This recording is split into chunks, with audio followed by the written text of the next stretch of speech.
ខ្ញុំឈ្មោះលីយូព្រោះខ្ញុំបានស្ដាប់ប្រឡំលោកដែលពោពេញដោយក្តីបារម្ភជារៀងរាល់ថ្ងៃការខ្ញុំនៅក្នុងផ្ទៃម្ដាយនេះបណ្ដាលឲ្យខ្ញុំតាំងពីអាយុដែលខ្ញុំអាចផឹកទឹកដោះគោបានគាត់ចាប់ផ្ដើមមានជំងឺវិកលចរិតរីករាយថ្ងៃបញ្ចប់ការសិក្សារងចាំមួយផ្លេតលោកលីរូនឹងអ្នកបានចាប់ផ្ដើមភាពជាជនរងគ្រោះរបស់អ្នកម្ដងទៀតហើយវ៉ាងស៊ីងចុងបានប្រព្រឹត្តបទល្មើសតែម្ដងទៀតមើលអ្នកបានខិតខំធ្វើការឲ្យខ្ញុំច្រើនណាស់អ្នកធ្លាប់ហើយមិនអីទេមិត្តរួមថ្នាក់របស់អ្នកនឹងលែងស្រឡាញ់អ្នកទៀតហើយតោះសូមបទចម្រៀងមួយបទចាក់ចម្រៀងមួយបទខ្ញុំ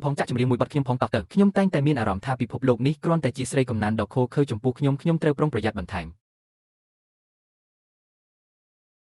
ប៉ុន្តែនៅក្នុងជីវិតរបស់ខ្ញុំភាពសុខដុមរមនាក្នុងគ្រួសារការអត់ធ្មត់របស់ឪពុកម្ដាយគ្រូបង្រៀនដែលលះបង់មិត្តរួមថ្នាក់របស់ខ្ញុំគួរឲ្យស្រឡាញ់និងគួរឲ្យអស់សំណើចណាស់ខ្ញុំនឹងទៅសាកលវិទ្យាល័យឆាប់នេះហេតុអ្វីបានជាតួអង្គស្រីជំនួយដែលធ្វើបាបខ្ញុំមិនទាន់បង្ហាញខ្លួនតើខ្ញុំពិតជាមនុស្សឆ្កួតមែនទេជាចុងក្រោយនៅមុនថ្ងៃចុះឈ្មោះចូលរៀនឪពុកម្ដាយបង្កើតរបស់ខ្ញុំត្រូវបានរកឃើញហើយវាបានបង្ហាញថាខ្ញុំជាកូនស្រីពិតរបស់គ្រួសារជូវដែលត្រូវបានប្ដូរនៅពេលកើតមកដល់ហើយអក្សរសិល្ប៍គឺអ្នកស្នងរដ្ឋពិតឬមិនពិតខ្ញុំបានចំណាយពេលពេញមួយជីវិតរបស់ខ្ញុំដើម្បីរងចាំនរណាម្នាក់មានឱកាសបញ្ជាក់ខ្លួនឯងមកដល់ហើយអ្នកស្នងរដ្ឋខ្លាំងម៉ាក់ខ្ញុំគ្រាន់តែខ្លាចបន្តិចខ្ញុំខ្លាចថាអ្នកនឹងលែងចង់បានខ្ញុំទៀតហើយបន្ទាប់ពីអ្នកសម្រាលកូនស្រីតូចរបស់អ្នកតើវាអាចទៅជាយ៉ាងដូចម្ដេចអ្នកគឺជាកូនស្រីដែលម្ដាយរបស់អ្នកចិញ្ចឹមតែម្នាក់ឯងតើអ្នកណាអាចឲ្យអ្នកទៅបានមែនហើយត្រឹមត្រូវហើយលីរូនីងគឺមានសារៈសំខាន់ចំពោះគ្រួសាររបស់យើងនៅតែជាមនុស្សចម្លែកប្រសិនបើគាត់គ្រាន់តែជាពលរដ្ឋស្មោះត្រង់និងគោរពច្បាប់នោះនឹងល្អប៉ុន្តែប្រសិនបើគាត់មានចិត្តងារអាក្រក់ចំពោះអ្នកសូម្បីតែបន្តិចខ្ញុំពិតជាមិនអនុញ្ញាតឲ្យគាត់រួចខ្លួនពីរឿងនេះទេនេះជាអ្វីដែលវាមើលទៅដូចនៅពេលដែលស្ត្រីទីយីពិតប្រាកដម្នាក់ត្រឡប់មកផ្ទះវិញចម្រៀងរបស់ឆាវស៊ីងឪពុកម្ដាយដែលចូលចិត្តមានបុរសលក់តែបៃតងម្នាក់ដែលលោកនិងអ្នកស្រីរូនីងបានមកដល់ហើយរូនីងកូនស្រីខ្ញុំទីបំផុតអ្នកបានត្រឡប់មកវិញហើយវាពិតជាល្អណាស់ដែលអ្នកបានត្រឡប់មកវិញបើអ្នកវិញមែនទេនេះនឹងក្លាយជាផ្ទះរបស់អ្នកចាប់ពីពេលនេះទៅអូត្រូវហើយនេះជាប្អូនប្រុសរបស់អ្នកគឺមីងស៊ីករណីធម្មតាមួយនៃការលំអៀងទៅរកប្រពន្ធចុងខ្លែងបងប្រុសច្បងដែលមើលងាយប្អូនស្រីរបស់ខ្លួននេះសុទ្ធសាធចាប់ពីពេលនេះទៅអ្នកនឹងក្លាយជាប្អូនស្រីតូចរបស់ឈុនបងប្អូនស្រីទាំងពីររបស់អ្នកត្រូវតែចុះសម្រុងគ្នាបានល្អកុំបារម្ភអីម៉ាក់ខ្ញុំពិតជានឹងមើលថែប្អូនស្រីរបស់ខ្ញុំឲ្យបានល្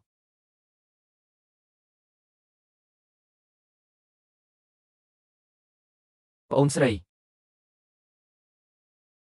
បើអ្នកធុញទ្រាន់នឹងវាកុំគិតថាអ្នកពិសេសអ្វីគ្រាន់តែដោយសារតែអ្នកជាកូនស្រីរបស់គ្រួសារជើឪពុកម្ដាយនិងបងប្រុសរបស់ខ្ញុំគ្រាន់តែចូលចិត្តខ្ញុំប៉ុណ្ណោះខ្ញុំមានវិធីរាប់លានដើម្បីបណ្ដេញអ្នកចេញជាសំណាងល្អខ្ញុំដឹងថាអ្នកនឹងមិនធ្វើឲ្យខ្ញុំខកចិត្តទេអស្ចារ្យណាស់ខ្ញុំដឹងថាអ្នកនឹងមិនធ្វើឲ្យខ្ញុំខកចិត្តឡើយរូនីងសូមឲ្យឪពុកម្ដាយរបស់អ្នកនាំអ្នកទៅមើលជុំវិញផ្ទះរបស់យើងវាជាការល្អក្នុងការស្គាល់បរិស្ថាន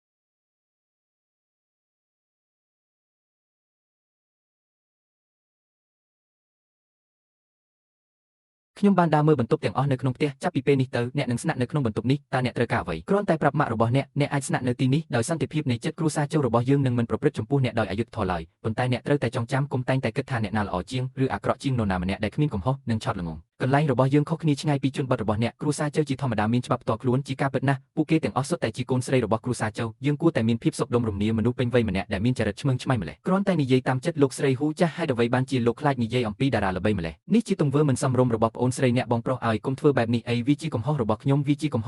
ខ្ញុំបានបាត់ខ្សែត្បូងដែលឪពុកខ្ញុំបានឲ្យខ្ញុំឆេងពីដើមដល់ចប់លុយក្នុងបន្ទប់ចង្អុលមកខ្ញុំលីនរូនីងបើគាត់មិនយកទេតើអ្នកណាយក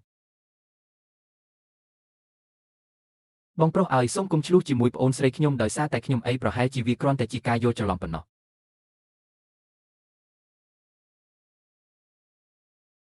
តើនេះជាខ្សែកមែនទេខ្ញុំទើបតែឃើញអ្នកដាក់វាយ៉ាងរឹងមាំនៅក្នុងកាបូបរបស់ខ្ញុំគិតថាវាជាអំណោយពីអ្នកពេលយើងជួបគ្នាដំបូងហេចាំមួយផ្លែតតាមពិតអ្នកជាអ្នកលួចវាកុំប្រញាប់នៅទីនេះខ្ញុំចាប់ផ្ដើមថតវីដេអូទាំងអស់ចាប់ពីពេលដែលខ្ញុំមានវឌ្ឍនភាពយើងនឹងមើលវាជាបាច់យើងបើកជាបាច់នេះជាតាំងពីខ្ញុំដើរចូលទ្វារមកម្លេះតើក្រវើរបស់ខ្ញុំជាអ្វីកាមេរ៉ាអាភិស3នៅលើវ៉ាលីការថតត្រូវបានធ្វើឡើងជាបន្តបន្ទាប់ខ្ញុំចង់ដឹងថាខ្សែនេះចូលទៅក្នុងកាបូបខ្ញុំដោយរបៀបណាយើងនឹងដឹងនៅពេលដែលយើងមើលវីដេអូអូកុំបារម្ភអីកើអី3ខ្ញុំធានាថាខ្ញុំនឹងថតរូបទាំងអស់ហេតុអ្វីបានជាអ្នកនៅតែថតវីដេអូជាមួយរាងកាយរបស់អ្នកតើអ្នកកំពុងការពារអ្វីអ្នកមិនដឹងថាខ្ញុំកំពុងការពារអ្វីទេគ្រប់គ្រាន់ហើយលីនរូបើលួចបានគឺលួចហើយអ្វីនឹងអ្នកនៅតែចង់និយាយថាឈុនបានធ្វើបាបអ្នកទៀតខ្ញុំពិតជាបានឃើញគាត់ធំឡើងខ្ញុំស្គាល់ចរិតរបស់គាត់ច្បាស់បំផុតសេចក្តីថ្លែងការណ៍បុរាណមែនមិនអីទេអ្នកទាំងអស់គ្នាសាកមើល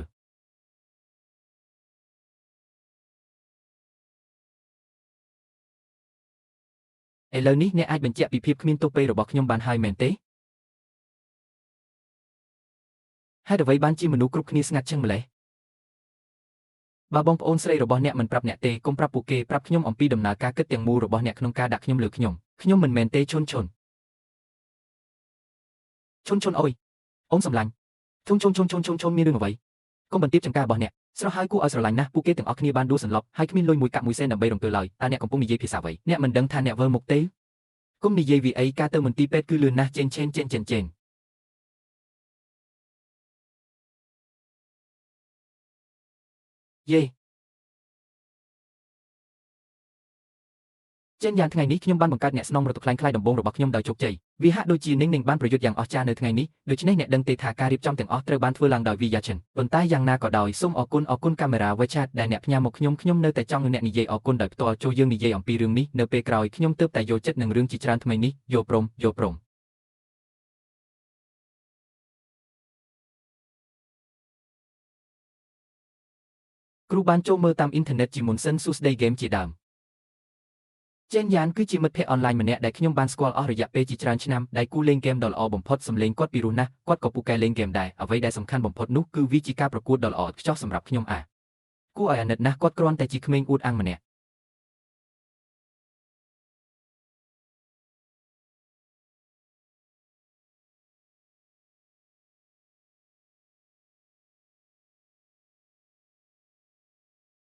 ់លោកគ្រូតូចអ្នកទើបតែត្រឡប់មកស្រុកវិញហើយលោកដុងចង់អញ្ជើញអ្នកត្រឡប់ទៅផ្ទះចាស់វិញមូលនិធិទុកចិត្តរបស់អ្នកហើយឧស្សាហកម្មមួយចំនួនត្រូវធ្វើការសម្រេចចិត្តមានជញ្ជាំងភ្លើងប្រព័ន្ធសម្រាប់សាខាក្នុងស្រុកផងដែរសូមបិទទ្វារឲ្យបានត្រឹមត្រូវស៊ូលីខ្ញុំចង់សិក្សានៅសាកលវិទ្យាល័យយ៉ាងឆេងតាក់ទងថ្នាក់របស់ខ្ញុំលោក Struggle និស្សិតឆ្នាំទី1បំពេញនីតិវិធីឲ្យបានឆាប់តាមដែលអាចធ្វើទៅបានមិនអីទេខ្ញុំនឹងរៀបចំវាភ្លាមខ្ញុំលេងហ្គេមយូរហើយប្រសិនបើអ្នកយើងគួរតែបន្តទៅដំណាក់កាលបន្ទាប់ឆ្វេងរួចទៅស្ដាំបន្តិចនោះល្អហើយនេះហើយជាវាចន្ទាអាចជាកន្លែងដែលមានហានិភ័យខ្ពស់វីដេអូខ្លមមើលនេះវាត្រូវបានដំឡើងកញ្ញាទី2សសរស្តម្ភតែងតែមានសវត្ថភាពលីរូនីងក្រុមគ្រួសារអ្នកទាំងមូលកំពុងធ្វើអ្វីនីមកវិញហើយឪពុករបស់ក្មេងស្រីនោះសូមអភ័យទោសដល់អ្នកក្នុងនាមឆាន់តាមពិតទៅវាសុទ្ធសាធនិងសាមញ្ញនាងជាកូនដែលមានចិត្តល្អនិងគ្មានកំហុសវាគ្រាន់តែថាអ្នកស្រាប់តែត្រឡប់មកវិញគាត់បាត់បង់អារម្មណ៍សុវត្ថិភាពរបស់គាត់នោះហើយជាមូលហេតុដែលខ្ញុំបានធ្វើរឿងបែបនោះកាលពីម្សិលមិញគុំប្រកាន់គាត់អីប៉ាបានសន្យាជាមួយគាត់ថាគាត់នឹងធ្វើនៅពេលអនាគតមិនអាចទៅរួចទេមែនហើយព្រះករុណាឈុនដឹងថាខ្លួនខុសហើយម៉ាក់សង្ឃឹមថាអ្នកអាចអភ័យទោសឲ្យគាត់បានរឿងដ៏អស្ចារ្យនោះគឺការបំពេញបន្ថែមចំណុចខ្វះខាតរបស់ចៅឆាន់អ្នកទាំងអស់គ្នាពិតជាគួតមែនក្រៅពីនេះទោះបីជាវាជាកំហុសឆ្គងសុទ្ធសាធក៏ដោយតើអ្នកពិតជាត្រូវការឈ្លានពានបែបនេះមែនទេអ្នកបានធ្វើឲ្យគាត់ដួលសន្លប់ដូច្នេះអ្នកចង់មានន័យថាគាត់បានដាក់ទណ្ឌកម្មខ្ញុំមែនទេខ្ញុំគួរតែដឹងគុណខ្ញុំសូមថ្លែងអំណរគុណគាត់ដែលបានផ្ដល់ឱកាសឲ្យខ្ញុំបង្ហាញវីដេអូខ្លមមើលអ្នកជួយខ្ញុំចុះមិនអីទេវាទាំងអស់គឺនៅក្នុងអតីតកាលដល់ពេលបើកទំព័រហើយថ្ងៃកំណើតដែលមិនសូវស្អាតរបស់នេននឹងមកដល់ឆាប់នេះយើងមានគម្រោងរៀបចំពិធីជប់លៀងខួបកំណើតវាកើតឡើងយ៉ាងដូចនេះថានៅក្នុងពិធីជប់លៀងខួបកំណើតនេះចូលយើងប្រកាសអត្តសញ្ញាណរបស់អ្នកទទួលខុសត្រូវតាមពិតទៅខ្ញុំនិងម៉ាក់ខ្ញុំជាមនុស្សគិតគូរច្រើនណាស់ប្រសិនបើអ្នកពិតជាឲ្យតម្លៃវាអ្នកគួរតែគិតអំពីថ្ងៃកំណើតរបស់ចៅឆាន់អ្នកគឺជាថ្ងៃកំណើតរបស់ខ្ញុំវាពិតជាចៃដន្យណាស់និងឆាន់បានដាក់ពាក្យចូលសាកលវិទ្យាល័យដូចគ្នាគូយូស៊ួនគឺជាសិស្សច្បងរបស់អ្នកមកពីសាលាតែមួយគឺគូចៅគ្រួសារទាំងពីរកំពុងភ្ជាប់ពាក្យដើមឡើយកិច្ចព្រមព្រៀងអាពាហ៍ពិពាហ៍នេះគឺជាការប្រកួតប្រជែងមួយប៉ុន្តែគាត់នឹងឈុនគូស្នេហ៍កាលពីកុមារភាពអ្នកទាំងពីរមានទំនាក់ទំនងល្អណាស់ពួកគេបានភ្ជាប់ពាក្យរួចហើយម្ដាយហាមានរឿងអ្វីត្រូវខ្មាស់គេតើម៉ាក់ត្រឹមត្រូវទេពួកគេមិនគិតថាខ្ញុំពិតជាចង់បានអនាគតបែបនោះទេស្វាមីឲ្យតើយើងរស់នៅក្នុងសម័យកាលណាទើបគេនៅតែមានអាពាហ៍ពិពាហ៍ដែលរៀបចំដោយឪពុកម្ដាយចាំបន្តិចសិនហេតុអ្វីបានជាឆៅមេងសេងមានប្រតិកម្មខ្លាំងម្ល៉េះខ្ញុំឃើញគ្មានអ្វីចម្លែកទេដែលអ្នកមិនអើពើនឹងចំណងឈាមការលំអៀងដោយគ្មានគោលការណ៍ចំពោះចៅឆាន់ដូច្នេះអារម្មណ៍របស់អ្នកចំពោះគាត់មិនមែនជាអារម្មណ៍គ្រួសារទេវាជាអារម្មណ៍រ៉ូមែនទិកLive រូអ្នកតើអ្នកកំពុងនិយាយរឿងមិនសមហេតុផលអ្វីខ្លះមិនត្រឹមត្រូវទេខ្ញុំគ្រាន់តែចង់ដឹងពីមុនហេតុអ្វីបានជាអ្នកមិនអាណិតខ្ញុំជំនួសដោយឪពុកម្ដាយរបស់ចៅឆាន់ប្អូនស្រីរបស់ខ្ញុំស្ទើរតែក៏ស្លាប់នៅក្នុងព្រឹកធ្លាក់ខ្លាំងផ្ទុយទៅវិញការពីរឿងនេះតាមគ្រប់មធ្យោបាយចៅដែលបានរីករាយនឹងជីវិតរបស់ខ្ញុំជាង10ឆ្នាំខ្ញុំគិតថាអ្នកឈួតហើយដូច្នេះហើយទើបជាទំនាក់ទំនងរបស់ពួកគេកុំបារម្ភអីយ៉ាងណាមិញអ្នកទាំងពីរមិនមានសាច់ញាតិឈាមគ្នាទេខ្ញុំគាំទ្រអ្នកប៉ុន្តែខ្ញុំមិនគាំទ្រទេលីរូនីងអ្នកឈួតទាំងស្រុងហើយអ្នកគិតថាអ្នកអាចប្រកួតប្រជែងជាមួយខ្ញុំបានដោយកម្រិតជំនាញរបស់អ្នកមែនទេនេះអ្នកគ្រាន់តែចិត្តនិយាយមិនសមហេតុផលនៅចំពោះមុខឪពុកម្ដាយរបស់អ្នកប៉ុណ្ណោះធ្វើឲ្យខ្ញុំមានអារម្មណ៍ខ្មាស់អៀនតើអ្នកកំពុងព្យាយាមលួចយកការភ្ជាប់ពាក្យរបស់ខ្ញុំពីបងប្រុសហ៊ូស៊ូនមែនទេខ្ញុំដឹងថានឹងមានតារាសម្ដែងបែបនេះជើឈុនខ្ញុំសូមជម្រាបជូនអ្នកដោយស្មោះខ្ញុំមិនចាប់អារម្មណ៍នឹងប្អូនប្រុសរបស់អ្នកឈ្មោះយូស៊ូនទេខ្ញុំមិនចង់ក្លាយជាអារម្មណ៍ដែលមិនចេះនឿយហត់រវាងអ្នកទាំងពីរចាក់សោរឿងកំ pl ែងចុងក្រោយអ្នកមិនចាប់អារម្មណ៍នឹងបងយូស៊ូនទេតើអ្នកណាចាប់អារម្មណ៍នឹងរឿងនោះ Lin Running អ្នកមិនមានស្នេហាតាមអ៊ីនធឺណិតទេមែនទេអ្នកដែលណាត់ជួបតាមអ៊ីនធឺណិតភាគច្រើនជាក្រុមចោរតូចតាចខ្ញុំមិនមានទំនាក់ទំនងតាមអ៊ីនធឺណិតទេតើអ្នកណានឹងជឿរឿងនោះអ្នកដែលមានខួរក្បាលដឹងរឿងនោះជាមួយបងប្រុសដែលមានមោទនភាពដូចយូស៊ួនតើខ្ញុំគួរជ្រើសរើសអ្នកណាក្មេងស្រីឬមិត្តភក្តិអនាមិកតាមអ៊ីនធឺណិតនោះអ្នកនឹងមិនចាំបាច់ទៅរកបញ្ហាទាំងអស់នោះទេខ្ញុំអាចចូលរៀននៅសាកលវិទ្យាល័យយ៉ាងតៃបានវាពឹងផ្អែកលើខួរក្បាលប៉ុន្តែជាក់ស្ដែងខួរក្បាលវាមិនមែនជាអ្វីមួយដែលអាចទទួលបានដោយគ្រាន់តែគ្រួសារចៅបរិច្ចាគប្រាក់ទៅសាលារៀននោះទេល្អខ្ញុំកំពុងរងចាំថ្ងៃដែលអ្នកនឹងត្រូវគេបោកបញ្ឆោតទាំងស្រុងដោយបរិសុទ្ធទងដៃនោះអ្នកនឹងត្រូវបណ្ដេញចេញពីផ្ទះខណៈពេលដែលអ្នកមានផ្ទៃពោះខ្លាំងស្រមុកសូមបោះពុម្ពចំនួន100ច្បាប់សម្រាប់ខ្ញុំពិតប្រាកដខ្ញុំនឹងមិនសិក្សាពីរបៀបបំបែកភាពជាប់គាំងនៅក្នុងរឿងរ៉ាវអំពីតួ X-ray ដែលប្រើអំពើហិង្សានោះទេជាអកុសលតួអង្គនៅក្នុងសៀវភៅទាំងអស់សុទ្ធតែមានចិត្តល្អពេកវាធ្វើឲ្យខ្ញុំមើលទៅដូចជាមនុស្សឆ្កួតឥឡូវនេះទីបំផុតដល់វេនខ្ញុំបង្ហាញជំនាញរបស់ខ្ញុំហើយសាលារៀនគឺជាកន្លែងសំខាន់បំផុតដែលអ្នកត្រូវបានវាយប្រហារយើងត្រូវតែវាយប្រហារជាមុនសិនវាត្រូវតែជាគាត់របស់ចៅជួនចូលពួកគេបាននិយាយថាពួកគេជាសាច់ញាតិក្រីក្រមកពីជនបទគ្រួសារជើបានយកគាត់មកវិញដោយសប្បុរសជាលទ្ធផលគាត់បានបះបោរប្រឆាំងនឹងស្ថានសួគ៌ខ្ញុំចង់ច្របាច់រាងកាយរបស់ខ្ញុំចេញទាំងអស់វាមើលទៅស្អាតណាស់ខ្ញុំមិនដែលរំពឹងថាគាត់គិតគូរពីរឿងនេះច្រើនយ៉ាងនេះទេសួស្តីសិស្សានុសិស្សអ្នកចំណូលថ្មីមនុស្សអាចមានការយល់ច្រឡំខ្លះអំពីខ្ញុំប្រកាន់ខ្ជាប់នៅគោលការណ៍នៃភាពហ្មត់ចត់ខាងវិទ្យាសាស្ត្រនិងជៀសវាងការបង្កាច់បង្ខូចដោយមនុស្សគ្រប់គ្នាខ្ញុំសង្ឃឹមថាមនុស្សគ្រប់គ្នាអាចពិនិត្យមើលរឿងនេះបានខ្ញុំឈ្មោះលីរូនីងនាងគឺជាកូនស្រីបង្កើតរបស់ចៅមិនមែនជាចៅស្រីទេពួកគេមិនមែនជាសាច់ញាតិក្រីក្រមកពីជនបទទេបន្ទាប់ពីត្រូវបានឪពុកម្ដាយរបស់យ៉ាវឆាន់បដូរនៅថ្ងៃទឹកចំនួនកូនស្រីបង្កើតដែលត្រូវបានគេបោះចូលទៅក្នុងធុងសម្រាមមនុស្សគ្រប់គ្នាគួរតែជៀសវាងទាន់ពេលវេលានេះក៏ជារូបភាពរបស់ខ្ញុំនិងម៉ាក់ខ្ញុំព្រមទាំងខ្ញុំនិងប្អូនប្រុសរបស់ខ្ញុំផងដែររួមទាំងចៅឈុននិងឪពុកម្ដាយរបស់ខ្ញុំផងដែរសូមមេត្តាចែករំលែកគន្លឹះរបស់អ្នកចៅឈុនមិនមានទំនាក់ទំនងជាមួយគ្រួសារចៅទេលោកលិនរូនីងនិងលោកឆៅបានបញ្ជាក់ពីឪពុកម្ដាយជីវសាស្ត្ររបស់ពួកគេតើអ្វីដែលគាត់បាននិយាយជាការពិតទេខ្មៅនិងស្លើក្រដាសវិញ្ញាបនបត្រវិទ្យាសាស្ត្រសង្ឃឹមថាមនុស្សគ្រប់គ្នាអាចប្រាប់បានថាសត្វព្រាបនោះជានរណាឈើច្រត់របស់ Nestor អូសូមឲ្យខ្ញុំបន្ថែមអ្វីមួយទៀតខ្ញុំមានបុគ្គលិកលក្ខណៈខ្មាស់អៀនបន្តិចស្មោះត្រង់និងសុភាពរាបសារខ្ញុំមិនសូវមានសុខភាពល្អទេកាលខ្ញុំនៅក្មេងខ្ញុំទើបតែហាត់តេក្វាន់ដូបានប៉ុន្មានឆ្នាំប៉ុណ្ណោះខ្ញុំបានខ្សែក្រវ៉ាត់ខ្មៅដោយចៃដន្យចំណេះដឹងខ្លះអំពីក្បាច់គុណដូច្នេះអ្វីខ្ញុំសង្ឃឹមថាយើងអាចចុះសម្រុងគ្នាបានល្អនៅពេលអនាគតក្មេងស្រីវ័យក្មេងឪពុកម្ដាយរបស់ Renan បានសុំឲ្យខ្ញុំមើលថែអ្នកតើអ្នកកំពុងតាំងទីលំនៅបានល្អបន្ទាប់ពីមកពីសាលារៀនជនបទមែនទេខ្ញុំនឹងមិនប្រកែកជាមួយអ្នកទេហេតុការណ៍កាលពីប៉ុន្មានថ្ងៃមុនដែលធ្វើឲ្យខ្ញុំត្រូវបញ្ជូនទៅមន្ទីរពេទ្យសូមជប់កំណត់គោលដៅមកលើខ្ញុំចាប់ពីពេលនេះទៅយកព្រមទេជន់អ្នកពិតជាចិត្តល្អពេកហើយនោះហើយជាមូលហេតុដែលនរណាម្នាក់មកពីជនបទនឹងត្រូវបានជ្រើសរើសឲ្យទៅយកពួកគេបានបៀតបៀនអ្នកជន់កុំខ្លាចអីយើងនឹងជួយអ្នកបង្រៀនគាត់នៅមេរៀនមួយរងចាំមួយផ្លេតបើម្ដាយរបស់អ្នកនិយាយថាអ្នកត្រឡប់មកពីជនបទវិញពួកគេបានរើសយកទម្លាប់អាក្រក់ជាច្រើនតើវាអាចក្លាយជាថ្ងៃដំបូងរបស់អ្នកត្រឡប់មកវិញទេចូលយើងកុហកមនុស្សគ្រប់គ្នាជឿឈួនតើអ្នកចង់មើលរឿងនេះជាមុនសិនទេបន្តការសម្ដែងមីងលីអ្នកពិតជាបានយកដាវឪពុកម្ដាយកូនមកមែនតើអ្នកអាចធ្វើខិតបានទាំងនេះសម្រាប់ខ្ញុំបានទេដៃឆ្កងយើងគិតថាអ្នកបានរងទុក្ខដោយអយុត្តិធម៌យ៉ាងខ្លាំងដូច្នេះអ្នកមិនមែនជាកូនស្រីបង្កើតរបស់ជើជាទេតើអ្នកអាចកុហកយើងបានដោយរបៀបណា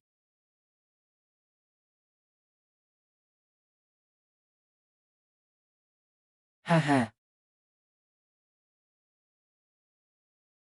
ចេញពីទីនេះទៅកុំតាមខ្ញុំអីលីនសានៀនអ្នកបានធ្វើឲ្យខ្ញុំក្លាយជាមនុស្សកំ pl ែងនៅសាលាខ្ញុំក៏មិនចង់ដែរអ្នកបានបង្ខំខ្ញុំឲ្យធ្វើបែបនេះអ្នកត្រូវតែកម្ចាត់ខ្លួនឯងចោលលីនអ្នកគួរតែសាកល្បងវាអ្នកពិតជាមានអ្វីមួយមែនវាពិតជាអស្ចារ្យណាស់ដែលពួកគេអាចបង្កើតវិធីសាស្ត្របែបនេះបានដើម្បីដោះស្រាយជាមួយជនល្មើសបែបនេះចៅឈុនគ្រាន់តែជាធ្លុបម្នាក់ប៉ុណ្ណោះគ្មានអ្វីពិសេសនោះទេយ៉ាងណាមិញខ្ញុំបានត្រៀមខ្លួនអស់រយៈពេល18ឆ្នាំមកហើយសិស្សានុសិស្សឲ្យសូមស្ងាត់ជំនាញថ្មីបានចាប់ផ្ដើមហើយដូច្នេះសូមបំពេញទម្រង់បែបបទនេះជាមុនសិនចុះថ្នាក់របស់យើងវិញសិស្សម្នាក់ទៀតដោយសារហេតុផលមួយចំនួនរបាយការណ៍នឹងត្រូវពន្យាពេល2-3ថ្ងៃដោយមិននឹកស្មានដល់ស៊ីវស៊ីបានក្លាយជាមិត្តរួមថ្នាក់ថ្មីដ៏អាចកំបាំងនេះខ្ញុំបានឮថាអ្នកជាអ្នកស្នងរឹករបស់គ្រូសាឆេនតើគ្រូសាឆេនជានរណាទីស្នាក់ការកណ្ដាលមានទីតាំងនៅក្រៅប្រទេសគ្រូសាឆេនដែលមានទ្រព្យសម្បត្តិរីប៉ាយពាសពេញពិភពលោកអ្នកស្នងមរឹកនៃគ្រូសាឆេនរូបនេះពិតជាអាចកំបាំងណាស់គ្មានរូបថតតែមួយត្រូវបានរក្សាទុកទេពួកគេមិនទាន់បានបង្ហាញឈ្មោះរបស់ពួកគេនៅឡើយទេខ្ញុំបានឮថាគាត់ជាអ្នកជំនាញខាង hacking លំដាប់កម្ពុជាម្នាក់លើសពីនេះទៅទៀតវាបានស្ទាត់ជំនាញ10យ៉ាងសន្តិសុខព័ត៌មាននៃទីស្នាក់ការកណ្ដាលនៅក្រៅប្រទេសរបស់គ្រូសាគាត់បានគ្រប់គ្រងវាទាំងអស់វាពិតជាគួរឲ្យចាប់អារម្មណ៍ណាស់ប៉ុន្តែវាមិនមានអ្វីតាក់ទងនឹងខ្ញុំទេជើជួនច្បាស់ជាស្អប់ខ្ញុំស្លាប់ហើយឥឡូវនេះពួកគេពិតជានឹងធ្វើចលនាមួយនៅឯពិធីជប់លៀងខួបកំណើតតើអ្នកជានរណាខ្ញុំត្រូវការជំនួយពីអ្នកជាបន្ទាន់តើខ្ញុំត្រូវការឲ្យអ្នកធ្វើអ្វីសូមផ្ដល់ជំនួយបច្ចេកទេសខ្លះដល់ខ្ញុំ ខ្ញុំនឹងបន្ថែមម៉ាស៊ីនមួយទៅក្នុងអ្វីដែលអ្នកត្រូវការជាការពិតណាស់ការគ្រប់គ្រងគឺត្រូវបានស្វាគមន៍បន្ទាប់មកខ្ញុំនឹងជួយអ្នកផ្ទាល់អស្ចារ្យណាស់អ្នកនៅតែជាមនុស្សដែលគួរឲ្យទុកចិត្តបំផុតកាមេរ៉ាមានទីតាំងនៅខាងក្រោមត្បូងពេជ្របន្ទះជីបនេះប្រើប្រាស់បច្ចេកវិទ្យាចុងក្រោយបង្អស់អ្នកនៅតែអាចភ្ជាប់ទៅសញ្ញាបានទោះបីជាអ្នកទៅវាលខ្សាច់សាហារ៉ាក៏ដោយគាត់ពិតអ្នកបាននិយាយថាninhហៀបនឹងចាប់ផ្ដើមដែរតាមមនុស្សម្នាក់នេះបានទៅណាខ្ញុំមិនបានឃើញមនុស្សម្នាក់នេះទេចាប់តាំងពីខ្ញុំចេញមកម៉ាក់និងប៉ាសូមកុំបារម្ភអីនេះប្រហែលជាលើកទី1ហើយដែលប្អូនស្រីខ្ញុំបានចូលរួមព្រឹត្តិការណ៍បែបនេះខ្ញុំភ័យបន្តិចកុំប្រញាប់ប្រញាល់ទៅរកគាត់ចុះបើគាត់កាន់តែភ័យខ្លាចទៀតប្រហែលជាគាត់នឹងចេញមកដោយខ្លួនឯងឆាប់នេះតូចតាចណាស់បន្ទាប់មកអ្នកអាចឡើងលើឆាកបានខ្ញុំពិតជារីករាយណាស់ដែលអ្នកទាំងអស់គ្នាបានមកចូលរួមពិធីខួបកំណើតរបស់ខ្ញុំសួស្តីអ្នកទាំងអស់គ្នាខ្ញុំឈ្មោះជើឆេនចាប់ផ្ដើមថ្ងៃនេះខ្ញុំជាក្មេងស្រីតែម្នាក់គត់នៅក្នុងគ្រួសារជើមានរឿងអ្វីកើតឡើងលីរូនីងខ្ញុំក៏មិនចង់ធ្វើរឿងបែបនេះដែរអ្នកបង្ខំខ្ញុំឲ្យធ្វើបែបនេះវាជាកំហុសរបស់អ្នកទាំងអស់តាមពិតទៅពួកគេនឹងមិនស្លាប់នៅខាងក្រៅទេហេតុអ្វីបានជាពួកគេមិនបង្កប់អ្នករហូតដល់ស្លាប់នៅពេលនោះហេតុអ្វីបានជាអ្នកត្រឡប់មកវិញហើយប្រាប់ខ្ញុំហេតុអ្វីបានជាម៉ាក់ប៉ានិងបងប្រុសខ្ញុំប្រាប់ខ្ញុំបែបនេះវាជាសម្លេងរបស់ជើឈុនមានអ្វីកើតឡើងខ្ញុំមិនមែនជាខ្ញុំទេខ្ញុំមិនមែនជាខ្លួនខ្ញុំទេសុទ្ធសាធខ្ញុំមិនមែនជាខ្ញុំទេខ្ញុំមិនមែនជាខ្ញុំទេទោះបីជាអ្នកជាមនុស្សពូកែក៏ដោយខ្ញុំមិនចង់ធ្វើរឿងបែបនេះទេអ្នកបានបង្ខំខ្ញុំឲ្យធ្វើវាទាំងអស់វាជាកំហុសរបស់អ្នកទាំងអស់បិទវាឲ្យលឿនហើយដាក់វាឲ្យរៀបស្មើតើអ្នកណាជានរណាជាការពិតណាស់វាជាខ្ញុ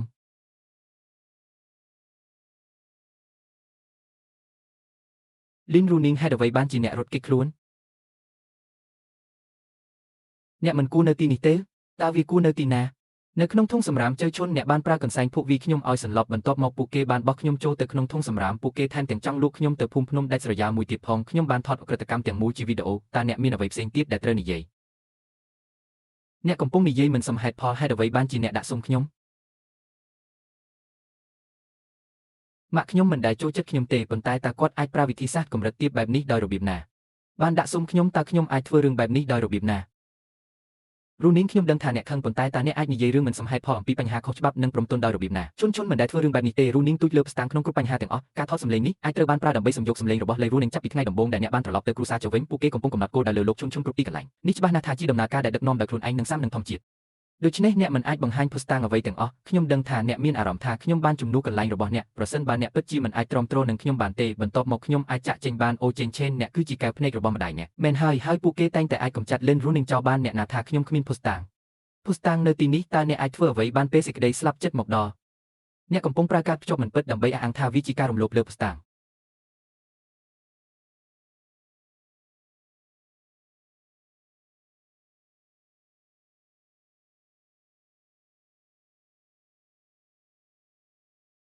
អ្នកណាថានេះជាខ្សែខ្លាយនោះគឺជាជំនួយការប្រធានផ្នែកកិច្ចការបរទេសនៃក្រុមហ៊ុន Chen Group ដូច្នេះមនុស្សម្នាក់នេះគឺចេនសៅនាងខ្ញុំបានប្រាប់អ្នកថាយើងនឹងជួបគ្នាឆាប់នេះតើយរូននឹងអាចស្គាល់គាត់ដោយរបៀបណាចេនយ៉ានគឺជាអ្នកមិនមែនជាក្មេងទេបងប្រុសច្បងនាមត្រកូលឆេនចេនយ៉ានដូច្នេះអ្នកគឺជាអ្នកស្នងរត់នៃគ្រួសារចេនអ្នកមើលទៅខុសចិត្តមែនហើយទេខ្ញុំគ្រាន់តែស្នាមញញឹមទន់ភ្លន់មួយបន្សល់ទុកនៅវត្តមានរបស់អ្នកយើងនឹងស្វាគមន៍អ្នកពីចម្ងាយខ្ញុំមិននឹកស្មានថាអ្នកនឹងស្គាល់រូននឹងទេចៃដន្យមែននាងអ្វីដែលត្រូវញ៉ាំ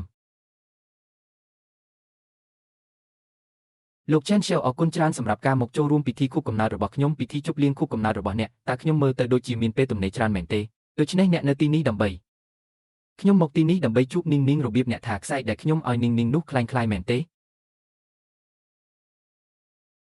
ដោយសារវាត្រូវបានផ្ដល់ឲ្យដោយយ៉ាង Master Chen នោះត្រូវតែជាសម្លេងនៃសេចក្តីស្រឡាញ់ពិតតើទំនាក់ទំនងរបស់ពួកគេជាអ្វីខ្សែដ៏មានតម្លៃមួយដែលត្រូវបានផ្ដល់ឲ្យដោយធម្មតាបែបនេះតើមានការចាំបាច់ត្រូវសួរដែរឬទេ Chen សើសម្លឹងមើល Lin Runing ដោយក្តីទន់ភ្លន់វាច្បាស់ណាស់ថាគាត់កំពុងតាមរកអ្នកគីលីនូបថាយិកាសាមអ្នកគ្រាន់តែជាក្មេងស្រីព្រៃម្នាក់មកពីជនបទខ្ញុំមិនដឹងថាវាត្រូវបានប្រើយ៉ាងដូចម្តេចទេតើអាកៃបានប្រើវិធីសាស្ត្រអ្វីខ្លះដើម្បីសម្រាលកូនប្រុស Chen សើខ្ញុំដឹងថាការរក្សាអ្នកឲ្យនៅជុំវិញនឹងក្លាយជាគ្រោះមហន្តរាយមួយតើមានការចាំបាច់ត្រូវសួរដែរឬទេ Chen សើសម្លឹងមើល Li Runing ដោយក្តីស្រទន់បែបនេះវាច្បាស់ណាស់ថានាងកំពុងតាមរកគាត់តើអ្នកមិនបាននិយាយថានេះគ្រាន់តែជាកាមេរ៉ាខ្នាតតូចទេចេនសៅខ្ញុំសុំទោសខ្ញុំមិនដឹងថាខ្សែនេះជាអំណោយពីអ្នកទេគ្រួសារជើតូចនឹងរៀបទៀបខ្ញុំមិនដែលឃើញអ្វីដូចនេះពីមុនមកទេវាសមហេតុផលអបអសាទរខូបកំណើតកូនស្រីចិញ្ចឹមធ្វេសប្រហែសកូនស្រីខ្លួនឯងគាត់ថែមទាំងអនុញ្ញាតឲ្យកូនស្រីចិញ្ចឹមរបស់គាត់ប្រព្រឹត្តការបំពោលទៀតផងគ្រួសារជើមានប្រពៃណីគ្រួសារដ៏ល្អមួយ Lin Runing នេះមិនមែនជាមនុស្សសាមញ្ញទេទើបតែត្រូវបានទទួលស្គាល់ថាជាផ្នែកមួយនៃគ្រួសារជូនោះនឹងធ្វើឲ្យមនុស្សដូចជា Chen Yan មករកគាត់ផ្ទាល់ហើយពួកគេមានមោទនភាពចំពោះវាខ្លាំងណាស់គ្រួសារជូពិតជាមានល្បិចក៏មែនតាមពិតទៅពួកគេបានរុញជន់ខ្លាញ់បន្លំល្ងងម្នាក់មកក្នុងដៃខ្ញុំភ្ជាប់ជើជូនខ្ញុំកំពុងផ្ដល់ឱកាសចុងក្រោយដល់អ្នកមិនទាន់សារភាពនៅឡើយទេប្អូនស្រីខ្ញុំពិតជាមិនដឹងថាអ្នកចង់ឲ្យខ្ញុំសារភាពកំហុសអ្វីទេខ្ញុំមិនដែលហ៊ានជន់ស្រមោចតាំងពីខ្ញុំនៅក្មេងមកម្លេះ Liv Runing គ្រប់គ្រាន់ហើយគាត់បានចាប់ចិត្តនឹង Chen Xiao ដែលជាបុរសម្នាក់ដែលមានមហិច្ឆតាខ្ពស់តែនោះមានន័យថាអ្នកកាន់តែមានភាពក្លាហានមែនទេអ្នកបាននិយាយថាភាពគ្មានទោសបីបានបំបាក់ទឹកចិត្តអ្នកតើប្រស្តាំងន័យណាអ្នកណាដឹងថាអ្នករៀបចំការថតនេះដោយខ្លួនឯងឬអត់ចិត្តណាដាក់គំនាបលើមនុស្សស្លូតត្រង់តើអ្នកកំពុងធ្វើពុតជាធ្វើអ្វីពេលអ្នកធ្វើការហៅទូរស័ព្ទនោះតើអ្នកកំពុងធ្វើពុតជាអ្វីជុងមីនហ៊ីសមត្ថភាពរបស់អ្នកក្នុងការបំផ្លាញការពិតគឺពិតជាអស្ចារ្យណាស់វាជាការខ្ជិះខ្ជាយណាស់ដែលប្រយោគបញ្ចប់ត្រូវបានប្រើដើម្បីសរសេរប្រឡំលោកបើមិនចង់ប្រើខួរក្បាលទេអ្នកអាចបរិច្ចាគដល់អ្នកដែលខ្វះខាតបងប្រុសឲ្យជប់និយាយទៅនេះជាកំហុសរបស់ខ្ញុំមិនគួរនៅទីនោះដើម្បីធ្វើឲ្យប្អូនស្រីរបស់ខ្ញុំតូចចិត្តទេបើការចាក់ចេញអាចធ្វើឲ្យគ្រួសារនេះស្រឡាញ់អ្នកកាន់តែខ្លាំងខ្ញុំនឹងចាក់ចេញឥឡូវនេះនោះជាអ្វីដែលលោកឆាន់បាននិយាយដែរ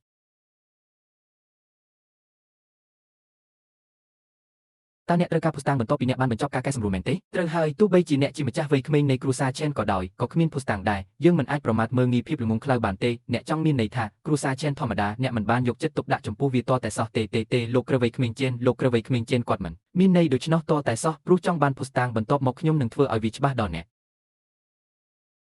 នកបានខិតខំថតវាខ្លាំងណាស់ជាការពិតណាស់មនុស្សគ្រប់គ្នាគួរតែរីករាយជាមួយវីដេអូនេះឬវាជាអ្វីដែលអ្នកចង់បិទបាំងខ្ញុំបាននៅអំពីអ្នកខ្ញុំក៏មិនចង់ធ្វើរឿងបែបនេះដែរអ្នកបានបង្ខំខ្ញុំឲ្យធ្វើវាទាំងអស់វាជាកំហុសរបស់អ្នកទាំងអស់អូព្រះជាម្ចាស់ឲ្យវាពិតជាជើជន់មែននេះជារឿងគួរឲ្យស្អប់ខ្ពើមណាស់នេះជាការចាប់ចម្រិតទេតើរឿងនេះអាចកើតឡើងដោយរបៀបណាញួរនេះតើរឿងទាំងអស់នេះជាការពិតទេខ្ញុំមិនដូចនោះទេខ្ញុំមិនត្រូវបានបង្ខំឲ្យធ្វើវាទេខ្ញុំភ័យខ្លាចដូច្នេះវាពិតជាអ្នកហេតុអ្វីបានជាអ្នកធ្វើបែប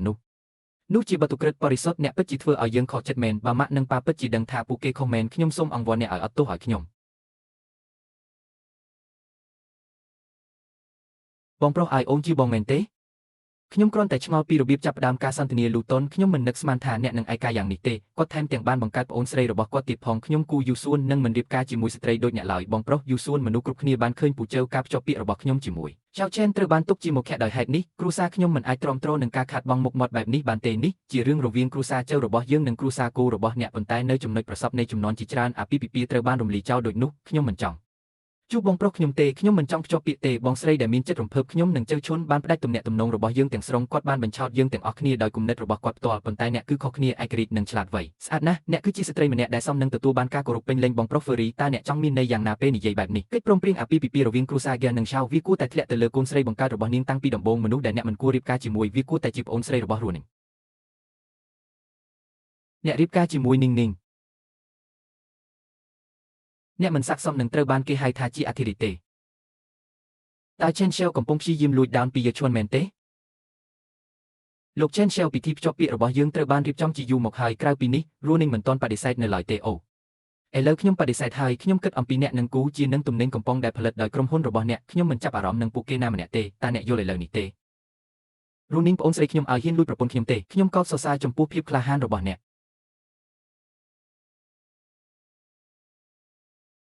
បន្ទាប់ពីបានឃើញមេឃឈើខ្ពស់នេះតើអ្នកណានឹងឡើងដល់ឆ្នាំក្រោយសិនមកថាគូជាតូចជាការពិតណាស់អាពាហ៍ពិពាហ៍នៅតែជាជំរឿដ៏ល្អបំផុតរងចាំគាត់ការពីយើងនាំមកនៅតម្លៃលោក Chen Xiao ខ្ញុំមិនដឹងពីទំនាក់ទំនងរបស់អ្នកជាមួយ Runing ទេហេតុអ្វីបានជាខ្ញុំ Runing គួរសមនឹងទទួលបានជីវិតល្អបែបនេះជុនស៊ូចូលចិត្តអ្នកសំបីតែប្អូនប្រុសរបស់ខ្ញុំយូស៊ួនក៏ត្រូវបានអ្នកលួចយកទៅដែរឥឡូវនេះខ្ញុំដឹងហើយត្រឹមត្រូវហើយអូត្រូវហើយគ្រាន់តែជាការរំលឹកដល់យ៉ាង Master Gap ប៉ុណ្ណោះចូលចង់ចាំថាត្រូវដោះស្រាយបំណុលអាក្រក់របស់គម្រោង Feng Sai ឲ្យបានឆាប់តាមដែលអាចធ្វើទៅបានបើមិនដូច្នោះទេអ្នកនឹងនៅលើទំព័រមុខនៃផ្នែកសម្រាប់វាជារូបភាពនៃការខ្សែធនរបស់គ្រួសារគេរុស្ស៊ីបានបោះបង់ការហ្វឹកហាត់ពីមុនរបស់នាងដំណឹងដែលថាគ្រួសារគេបានព្យាយាមលាក់បាំងអស់ពីសមត្ថភាពជេនយ៉ានពិតជាបានដឹងក្មេងប្រុសពិតជាសង្ហាណាស់ពេលគាត់និយាយពិតនេះបានដឹងអរគុណជេនសៅមិនគ្រប់គ្រាន់ទេបន្ទាប់មកខ្ញុំនឹងមិនរំខានអ្នកទៀតទេបងយូអូនមិនអាចប្រព្រឹត្តចំពោះបងបែបនេះទេជ្រូកឲ្យកុំធ្វើបែបហ្នឹងអី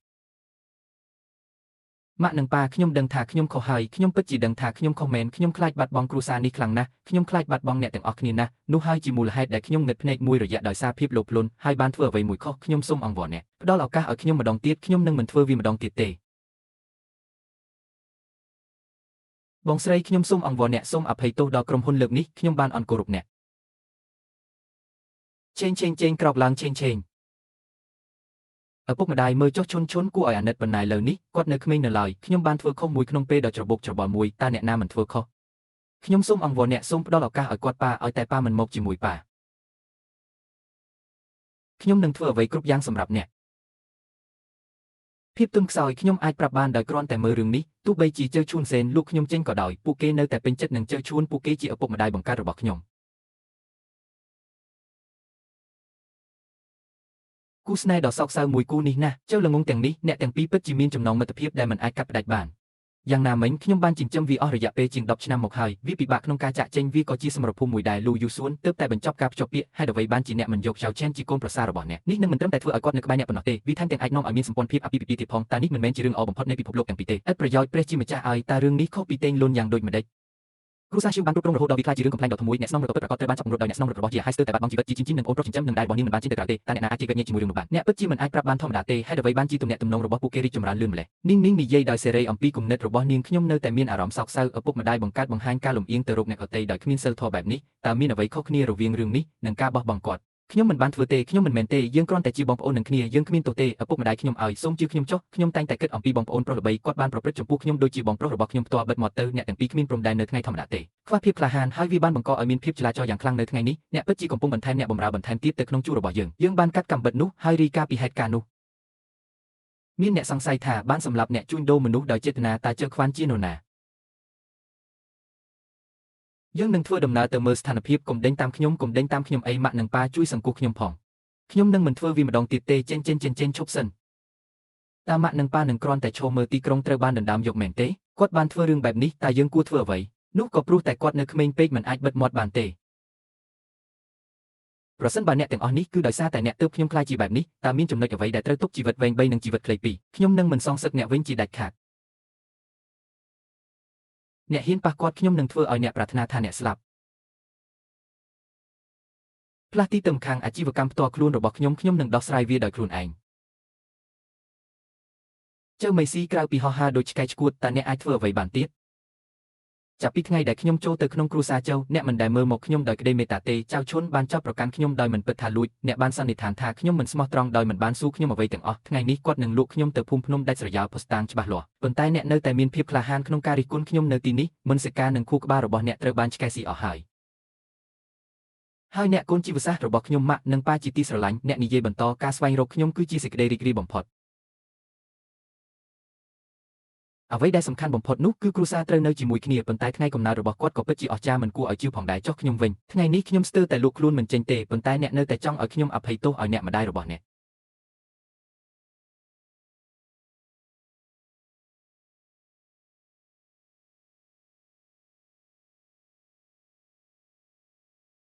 កខ្ញុំដឹងនៅក្នុងចិត្តរបស់អ្នកខ្ញុំមិនអាចប្រៀបធៀបជាមួយយ៉ាវឈីវបានទេនៅពេលនោះហេតុអ្វីបានជាអ្នកខំប្រឹងរកខ្ញុំម្ល៉េះនាងមិនដូចនេះទេពេលនាងត្រឡប់មកវិញឆ្នាំនេះអ្នកបានរងទុក្ខច្រើនណាស់លីនរូនីងពិតជាកូនស្រីបង្កើតរបស់នាងមែនឥឡូវនេះគាត់ក៏មានឆេនង៉ែនជាអ្នកគ្រប់គ្រងដ៏មានឥទ្ធិពលផងដែរដោយការរំពឹងទុកកូនស្រីរបស់ខ្លួនឯងមានតម្លៃជាងប៉ាម៉ាក់អ្នកទាំងអស់គ្នាចូលចិត្តបែបហ្នឹងបោះបង់ចោលចៅហ្វាយក្រុងល្អបើអ្នកមិនខ្វល់ទេខ្ញុំនឹងខ្វល់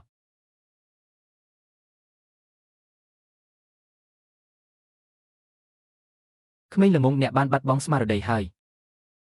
យមើលនេះជាកូនប្រុសស្រីល្អដែលអ្នកបានចិញ្ចឹមមិនអីទេវាជាកំហុសរបស់ខ្ញុំទាំងអស់យកព្រមទេនោះក៏ជាកូនប្រុសរបស់អ្នកដែរលោកសុភាពបុរសទាំងអស់នេះតាក់ទងនឹងការរចនាផ្ទះរបស់យើងសូមកុំសើចនេះពិតជាមិនមែនជាកន្លែងសម្រាប់និយាយគ្នាទេខ្ញុំមិនដែលស្រមៃថាអ្នកនឹងនាងជាមិត្តភក្តិនឹងគ្នាទេអ្នកទៅទទួលបន្ទុកលំនៅឋានដ៏រាបទាបរបស់ខ្ញុំវិនិច្ឆ័យដោយជើងទាំងនោះខ្ញុំប្រហែលជាត្រូវលក់កូនស្រីរបស់ខ្ញុំមិនចាំបាច់ទេនាងតោះទៅត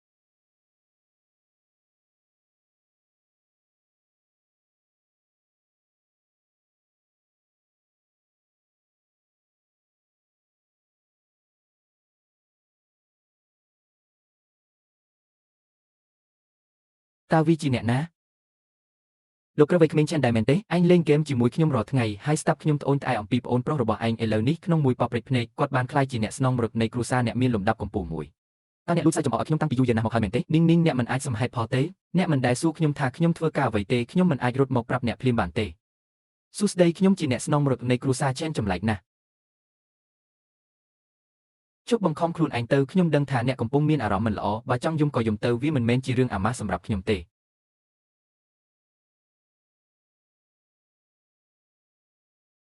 ខ្ញុំនឹងមិនយំសម្រាប់នរណាម្នាក់ដែលមិនស័ក្តិសមនោះទេខ្ញុំមានឪពុកម្ដាយចិញ្ចឹមល្អបំផុតនៅលើពិភពលោកទោះបីជាពួកគេមិនមានទ្រព្យសម្បត្តិច្រើនក៏ដោយប៉ុន្តែនាងបានផ្ដល់ឲ្យខ្ញុំនូវសេចក្ដីស្រឡាញ់ទាំងអស់របស់នាងគួរតែជាគ្រួសារចៅពួកគេបានចាញ់កូនស្រីនិងប្អូនស្រីល្អបំផុតនៅលើពិភពលោកនាងរបស់ខ្ញុំល្អបំផុតតើនាងរបស់អ្នកជានរណា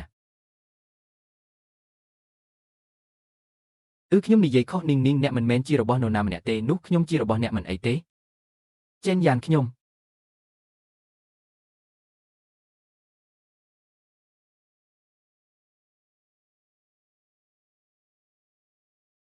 តាមពិតទៅខ្ញុំនៅតែមិនទាន់សាមនឹងអ្នកដូចពេលនេះទេចូលយើងបន្តធ្វើអ្វីដែលយើងបានធ្វើពីមុនយកព្រមទេខ្ញុំនឹងស្ដាប់អ្នកព្រះករុណាខ្ញុំមិនប្រញាប់ទេខ្ញុំនឹងរងចាំរហូតដល់ថ្ងៃដែលអ្នកទទួលយកខ្ញុំអូត្រូវហើយនេះមានតម្លៃខ្លាំងពេកសម្រាប់ខ្ញុំមិនអាចត្រឡប់មកវិញបានទេខ្ញុំមិនអាចមានកូនបានទេមិនចាំបាច់សង្វិញទេនេះជាអំណោយថ្ងៃកំណើតរបស់ខ្ញុំសម្រាប់អ្នករីករាយថ្ងៃកំណើតខ្ញុំដឹងថាថ្ងៃនេះក៏ជាថ្ងៃកំណើតរបស់អ្នកដែរ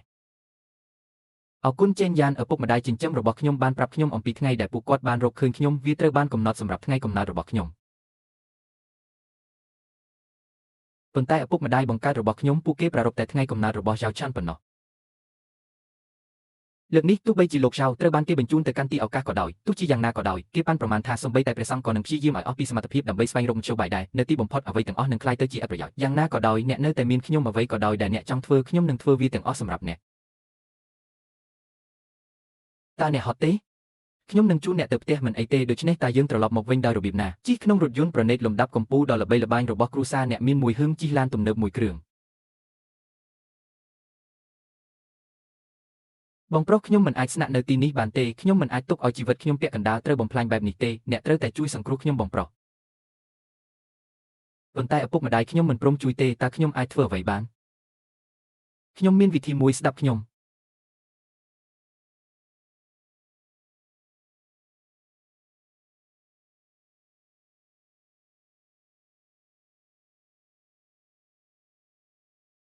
អ្នកគឺជាទោះបីជាខ្ញុំដឹងថាអ្នកស្នងរត់ទៅខ្លាំងៗនោះប្រកាសជានឹងត្រឡប់មកវិញក៏ដោយប៉ុន្តែមានតែមួយថ្ងៃប៉ុណ្ណោះដែលបានកន្លងផុតទៅពួកគេទាំងអស់គ្នាលឿនណាស់ប្អូនស្រីតើគាត់កំពុងធ្វើអ្វីនៅទីនេះគ្រូនាងគ្រូពេទ្យបាននិយាយថាវាគ្រាន់តែជាជំងឺធ្លាក់ទឹកចិត្តប៉ុណ្ណោះយ៉ាងណាមិញនាងគឺជាកូនស្រីដែលគ្រួសារចៅបានចិញ្ចឹមអស់រយៈពេលជាង10ឆ្នាំគាត់បានស្នាក់នៅក្នុងមណ្ឌលឃុំឃាំងវានឹងអាក្រក់សម្រាប់គេឈ្មោះគ្រួសារចៅប្រសិនបើព័ត៌មាននេះលេចធ្លាយអ្នកបានគិតគ្រប់មធ្យោបាយដើម្បីវិវត្តទៅជាជំងឺធ្លាក់ទឹកចិត្តខ្ញុំពិតជាបានមើលស្រាលការប្រែប្រួលនៃការបត់បែនដូច្នេះយើងបានសម្រេចចិត្តអនុញ្ញាតឲ្យគាត់ស្នាក់នៅផ្ទះហើយជាសះស្បើយអ្នកមិនត្រូវបានអនុញ្ញាតឲ្យទៅណាទេអ្នកគួរតែដឹងថាអ្នកពិតជាខុស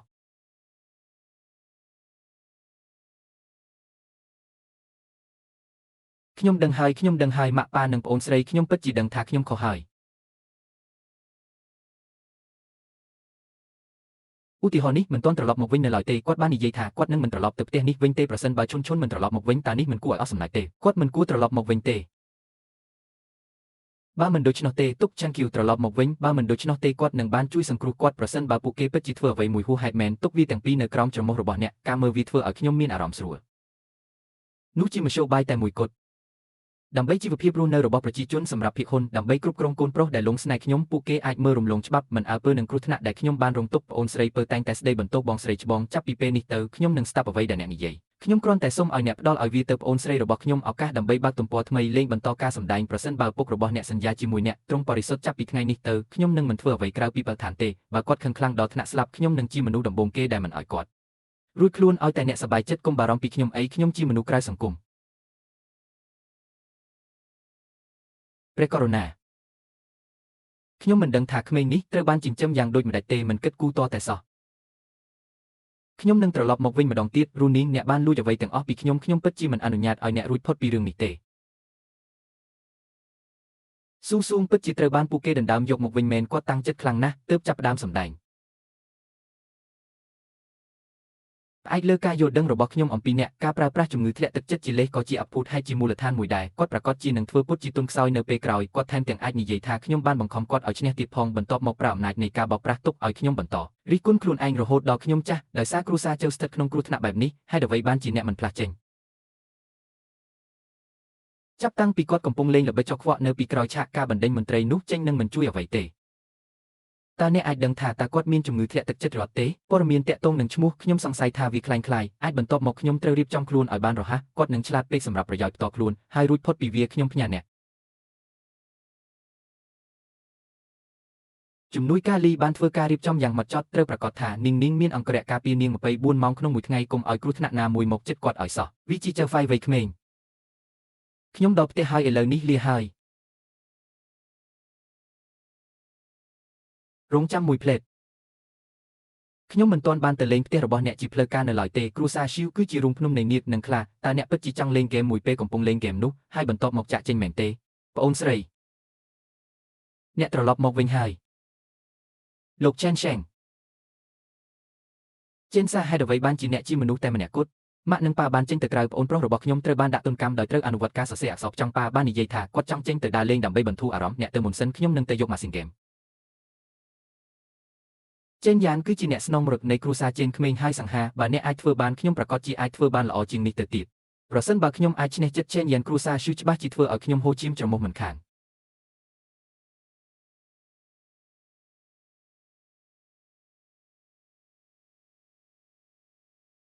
លោកចេនឆៅ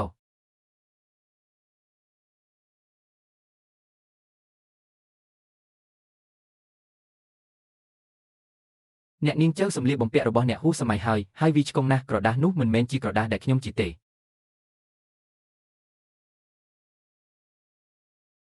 ព្រឹករដូវស្លឹកឈើជ្រុះខ្ញុំមិនដែលនឹកស្មានថាអ្នកចង់លួចរបស់ឪពុកម្ដាយបងប្រុសនិងរបស់គូដណ្ដឹងរបស់អ្នកនោះទេឥឡូវនេះសូម្បីតែមិត្តភ័ក្តិអនឡាញរបស់ខ្ញុំក៏ចង់លួចវាដែរវាមិនមែនជាអ្វីដែលអ្នកបាននិយាយទេតើបរិសុទ្ធតុងដែងទាំងអស់នៅលើអ៊ីនធឺណិតសុទ្ធតែជាពួកចោរមែនទេខ្ញុំមិននឹកស្មានថាជំនាញអាជីវកម្មរបស់អ្នកទូលំទូលាយយ៉ាងនេះទេអ្នកនាងចៅដែលចែចង់អ្នកតើនាងមិនកំពុងមានជំងឺធ្លាក់ទឹកចិត្តទេខ្ញុំមានពេលហាត់ប្រដាល់នៅទីនេះហើយអ្វីមិនចំណាយពេលខ្លះដើម្បីបណ្ដុះចរិតនិងនិស្ស័យរបស់មនុស្សម្នាក់តោះទៅលេងបន្ទប់អូនលេងមិនអីទេលីរូនីងខ្ញុំមិនអនុញ្ញាតឲ្យអ្នករួចខ្លួនពីរឿងនេះទាំងស្រុងទេខ្ញុំនឹងធ្វើឲ្យប្រាកដថាអ្នកនឹងត្រូវអាម៉ាស់មុខទាំងស្រុង321មែនហើយវានៅតែត្រូវតែជានឹងសុំមួយជុំទៀតដល់ពេលត្រូវបង្ហាញកម្លាំងពិតរបស់ខ្ញុំហើយតើអ្នកកំពុងសើចអ្វីមកនេះអាហាតើខ្ញុំត្រូវបន្ថែមអិនធនូដោយរបៀបណា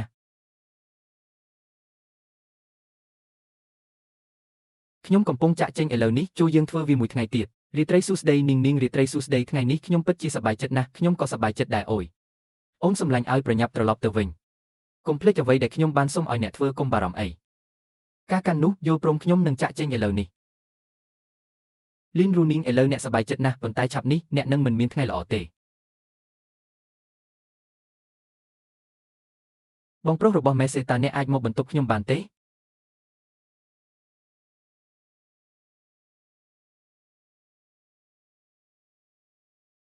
បងប្រុសច្បងសុទ្ធមានអ្វីខុសជាមួយអ្នកប៉ុន្តែលើកលែងតែអ្នកខ្ញុំគ្មានអ្នកណាម្នាក់នៅសល់ដើម្បីពឹងផ្អែកទេលីនរូនីគាត់បានធ្វើឲ្យរដ្ឋមន្ត្រីរបស់គាត់អាក់អន់ចិត្តម្ដងទៀតហើយទទួលបានការអាម៉ាស់ម្ដងទៀតខ្ញុំបាននិយាយថាខ្ញុំបានលបួងយ៉ាង Master Chen ប៉ុន្តែខ្ញុំមិនមានអ្វីទាំងអស់ហើយអ្វីបានជាអ្នកមិនព្រមមកខ្ញុំទៅគ្រាន់តែដោយសារតែខ្ញុំមិនមែនជាសិស្សថ្មីតើគាត់នឹងបន្តរុញខ្ញុំរហូតដល់ស្លាប់បែបនេះមែនទេតើគាត់ត្រូវតែបង្ខំខ្ញុំឲ្យស្លាប់ដើម្បីឲ្យខ្ញុំមានសុភមង្គលមែនទេកូនជ្រូកឲ្យកុំខ្លាចអីដរាបណាខ្ញុំនៅទីនេះខ្ញុំមិនឲ្យអ្នកណាមកធ្វើបាបអ្នកទេសម្រាប់អ្នកខ្ញុំសុខចិត្តធ្វើអ្វីគ្រប់យ៉ាងបងប្រុសរបស់មេសេតាអ្នកពិតជាសុខចិត្តធ្វើអ្វីគ្រប់យ៉ាងដើម្បីខ្ញុំមែនទេជាការពិតណាស់ដរាបណាអ្នកនិយាយ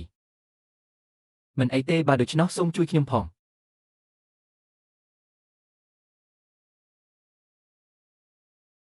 ខ្ញុំចង់ប្រកាសជាសាធារណៈអំពីអ្វីដែលបានកើតឡើងបន្ទាប់ពីលីនរូនីងបានវិលត្រឡប់មកគ្រួសារជវិញច្រណែនខ្ញុំប៉ុណ្ណាពួកគេស្អប់ខ្ញុំហើយវាប្រហារខ្ញុំគ្រប់ទីវាគ្រាន់តែបង្ខំចិត្តឲ្យវិញ្ញាណធ្វើបាបប៉ុណ្ណោះសូម្បីតែការបំផ្លិចបំផ្លាញគ្រួសារខ្ញុំនិងការលិចសមុទ្រក៏បណ្ដាលឲ្យខ្ញុំមានជំងឺធ្លាក់ទឹកចិត្តដែរខ្ញុំនឹងបំផ្លាញកេរ្តិ៍ឈ្មោះរបស់គាត់តារូបថតនៃការធ្វើបាបខ្លួនឯងដោយការកាត់កដៃដែលខ្ញុំបានស្នើសុំនៅណា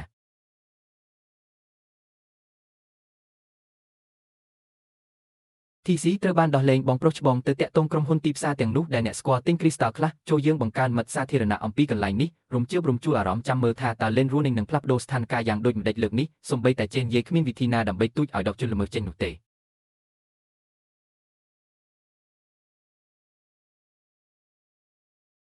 នោះជារឿងដ៏គួរឲ្យខ្លាចណាស់ Lane Rooney កាច់សាហាវណាស់ជាការពិតណាស់មនុស្សអាក្រក់ច្រើនតែមកពីតំបន់ក្រីក្រនិងដាច់ស្រយាលត្រឡប់ទៅស្រុកកំណើតរបស់អ្នកវិញចូលយើងមើលថាអ្នកណានៅតែការពារអ្នកធ្វើបាបគ្រប់ត្រូលជូឈុនក្មេងស្រីដែលមានជំងឺធ្លាក់ទឹកចិត្តត្រូវតែរឹងមាំ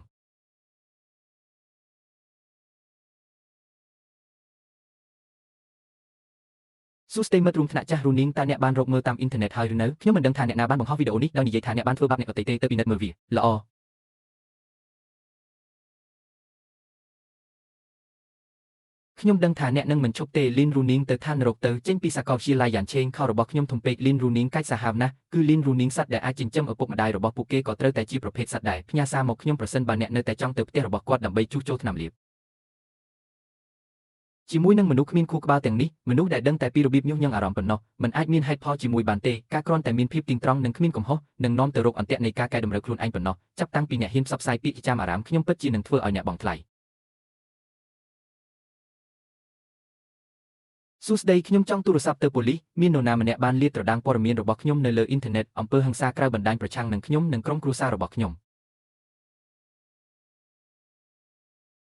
សួស្តីប៉ាអ្នកនិងម៉ាក់មិនគួរចេញទៅក្រៅក្នុងរយៈពេល 2-3 ថ្ងៃខាងមុខទេខ្ញុំនឹងនៅទីនោះភ្លាមជើឆេងកុំបារម្ភអីអនុញ្ញាតឲ្យខ្ញុំតាមដានតម្រុយយើងពិតជានឹងបណ្ដេញអ្នកចេញតើអ្នកនឹងធ្វើអ្វីតើអ្នកនឹងធ្វើអ្វីឥតខ្មាស់អៀនរៀបការជាមួយអ្នកណាដែលនាងជួបពួកអាចោលសំតែស្លាប់មីនាងគ្មានការរើសអើងណាមួយឡើយនោះគ្រាន់តែជារឿងមិនសមហេតុផលទាំងអស់ដែលអ្នកកំពុងផ្សព្វផ្សាយតើអ្នកដឹងទេថានេះជាអ្វីតើអ្នកដឹងទេថានេះជាបទទុក្រិតអូយចាក់ចេញពីផ្ទះយើងហើយតើអ្នកគិតថាអ្នកជានរណាថ្ងៃនេះខ្ញុំធ្វើសកម្មភាពក្នុងនាមស្ថានសុខទោះបីជាប៉ូលីសមកដល់ក៏ដោយអ្នកត្រូវតែឈរនៅខាងខ្ញុំហើយស្លាប់ដែរឈប់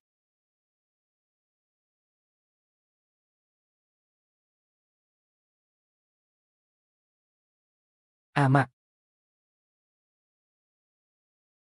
់អ្នកទាំងអស់គ្នាសុខសប្បាយជាទេយើងសុខសប្បាយទេនេះជាការប្រព្រឹត្តមិនប្រក្រតីនេះជាបទឧក្រិដ្ឋខ្ញុំកំពុងធ្វើសកម្មភាពក្នុងនាមស្ថានសុខដើម្បីរក្សាយុត្តិធម៌អ្នកទាំងអស់គ្នាមានកូនកើតនៅសតវត្សទី80ហើយអ្នកនៅតែគិតថាអ្នកត្រឹមត្រូវមែនទេគ្រួសារទាំងមូលគឺអាក្រក់ប៉ុន្តែសង្គមទុកតែអ្នកប៉ុណ្ណោះអ្នកគ្មានពេលទេពួកគេបានយាយីខ្ញុំដោយផ្អែកលើការបង្ហោះប្រឌិតមួយរូបរាងរបស់អ្នកខ្ញុំបានកត់ត្រាអ្វីគ្រប់យ៉ាងដែលអ្នកបានធ្វើហើយខ្ញុំបានទូរស័ព្ទទៅប៉ូលីសរួចហើយរីកាវាអ្នករីកាវាខ្ញុំនឹងឃើញអ្នកណាដែលប៉ូលីសចាប់ខ្លួននៅពេលពួកគេមកដល់ហឹមវាពេញអ៊ីនធឺណិតហើយអ្នកជាក្មេងក្រោយទសវត្សទី80ជនជាតិស្បែកខ្មៅគឺជាអ្នកដែលត្រូវបាញ់ហើយនៅតែគិតថាពួកគេជាមនុស្សល្ងងខ្ញុំសង្ឃឹមថាអ្នកនឹងរឹងមាំដូចគ្នានៅពេលដែលប៉ូលីសមកដល់ត្រឡប់ទៅវិញឈប់កុំរត់ឈប់តើអ្នកបានធ្វើអ្វីតើអ្នកកំពុងចាប់ខ្លួនខ្ញុំដោយហេតុផលអ្វីកុំលែងខ្ញុំអីលែងទៅខ្ញុំខ្លាចហើយឥឡូវនេះពេលខ្ញុំរីកាជំនួសអ្នកផ្សេងតាមអ៊ីនធឺណិតតើនោះមិនមែនជាការអួតអាងខ្លួនឯងទេមនុស្សងងហេតុអ្វីបានជាអ្នកចាក់យើងជាអ្នកដែលនៅខាងយុត្តិធម៌ប្រសិនបើអ្នកមិនត្រឹមតែប្រឈមមុខនឹងឧក្រិដ្ឋកម្មប៉ុណ្ណោះទេពួកគេថែមទាំងបានធ្វើបាយការមិនពិតរបស់ប៉ូលីសដើម្បីធ្វើបាបអ្នកលេងអ៊ីនធឺណិតដែលគ្មានកំហុសទៀតផងរីកាដោយឡែកវែងទាំងអ្នកកំពុងនិយាយមិនសមហេតុផលច្បាស់ណាស់ថាអ្នកជាអ្នកដែលមកបង្កបញ្ហាមុនគេពួកគេក៏បានបាញ់ថ្នាំលាបផងដែរតើអ្នកណាអាចបញ្ជាក់ថាខ្ញុំបានប្រោះវាខ្ញុំគ្រាន់តែដើរកាត់ប៉ុណ្ណោះអ្នកគ្រាន់តែឆ្លងកាត់ប៉ុណ្ណោះមែនហើយវាល្អឥតខ្ចោះណាស់ចាំខ្ញុំនាំអ្នកទៅប៉ុស្តិ៍ប៉ូលីសចាំមើលថាអ្នកណាចិត្តណាបង្កបញ្ហាបំផ្លាញទ្រព្យសម្បត្តិអ្នកដទៃដោយចិត្តណាអ្នកបន្តនិយាយថាឪពុកខ្ញុំដឹកនាំមនុស្សដទៃតើមានអ្នកណាបានឃើញវាដោយភ្នែកផ្ទាល់ទ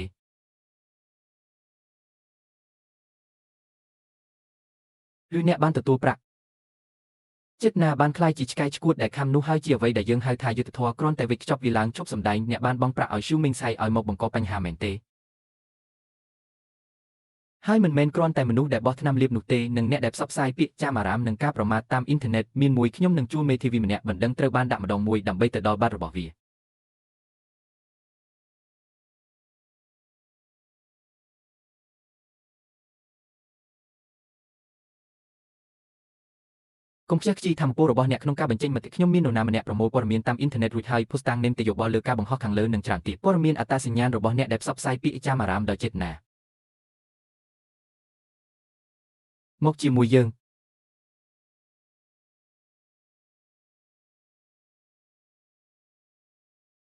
ងសូមទោសម៉ាក់និងប៉ាវាជាកំហុសរបស់ខ្ញុំទាំងអស់ដែលអ្នកទាំងអស់គ្នាត្រូវបានអូសទាញចូលទៅក្នុងរឿងនេះតើអ្នកខ្លាចទេតើអ្នករងរបួសទេក្មេងល្ងងតើខ្ញុំគួរនិយាយអ្វីទៅកាន់ឪពុកម្ដាយរបស់ខ្ញុំនាងប្រសិនបើអ្នកមិនមានពេលវេលាល្អនៅក្នុងគ្រួសារចៅទេបន្ទាប់មកត្រឡប់មកវិញបន្ទប់ដែលឪពុកម្ដាយរបស់អ្នកនឹងតែងតែរក្សាទុកសម្រាប់អ្នកនេះនឹងជាផ្ទះរបស់អ្នកជានិច្ច នោះមិនពិតទេម៉ាក់និងប៉ាខ្ញុំសុខសប្បាយជាទេនៅផ្ទះគ្រួសារជើគ្មានអ្នកណាធ្វើបាបខ្ញុំទេពិតយើងដឹងថាគ្រួសារជើមានជីវភាពធូរធារពួកគេអាចផ្ដល់ឲ្យអ្នកនៅអនាគតកាន់តែប្រសើរអ្នកបានស្នាក់នៅទីនោះក៏ល្អដែរប៉ុន្តែពេលខ្លះអ្នកអាច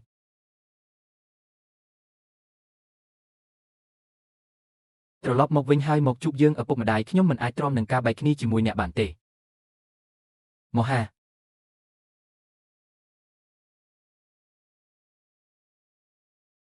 អ្នកគឺជាម៉ាក់និងប៉ារបស់ខ្ញុំវាជាពេលវេលាដ៏គួរឲ្យភ័យខ្លាចមួយនៅចំកណ្ដាលខ្ញុំមិនចង់បានពួកគេទៀតទេ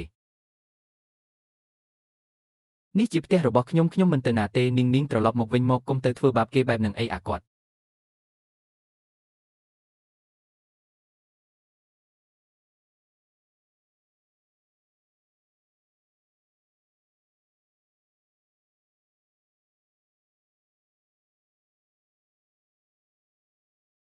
អុយសម្លាញ់ឲ្យអ្វីទៅដែលនាំអ្នកមកទីនេះសូមអភ័យទោសខ្ញុំប្រញាប់រត់ទៅភ្លាមពេលទទួលបានសារនោះប៉ុន្តែវាយឺតពេលហើយនាងនេះជាមិត្តប្រុសរបស់អ្នកមែនទេគាត់សង្ហាណាស់មីងឲ្យខ្ញុំមិនបានធ្វើបែបនោះទេគាត់គ្រាន់តែជាមិត្តធម្មតាម្នាក់របស់ខ្ញុំខ្ញុំនៅតែតាមរកគាត់មិត្តភក្តិធម្មតាម៉ាក់និងប៉ាខ្ញុំនៅតែមានរឿងជាច្រើនដែលត្រូវប្រកាសថាចាក់សោទ្វារនៅពេលអ្នកទៅដល់ផ្ទះចាំទូរស័ព្ទមកខ្ញុំបើមានអ្វីកើតឡើងនាងអ្នកទាំងអស់គ្នាទៅដោះស្រាយបញ្ហាសំខាន់ជាមុនសិនអ្នកមិនចាំបាច់បារម្ភពីយើងនៅទីនេះទេបន្តទៅមុខទៀតយើងនឹងទៅឥឡូវនេះ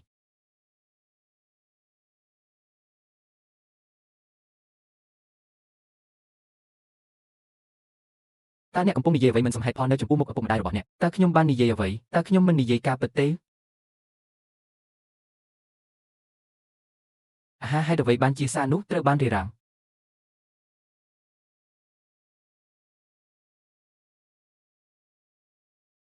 នេះជាអ្វីដែលអ្នកបានធ្វើមិនមែនគ្រាន់តែប្រកាសនេះទេការបញ្ជូនទ្រង់ទ្រីធំទាំងអស់ផ្សព្វផ្សាយពាក្យចាំអារ៉ាមអំពីស្ទីគ័រនិងអត្ថបទរបស់អ្នកដោយចិត្តនេះអាក្រក់ខ្ញុំបានដោះស្រាយជាមួយពួកគេទាំងអស់រួចហើយលឿនណាស់ល្បិចរបស់ Pretty Clown វាមិនសមនឹងខ្ជះខ្ជាយពេលវេលារបស់អ្នកច្រើនពេកទេគាត់ពិតជាដៃគូដ៏ល្អរបស់ខ្ញុំមែនទោះជាយ៉ាងណាក៏ដោយខ្ញុំក៏ចង់សុំការជួយពីអ្នកដែរខ្ញុំនឹងលេងសើចនឹងអ្នកដឹងពីអ្វីដែលខ្ញុំនឹងនិយាយ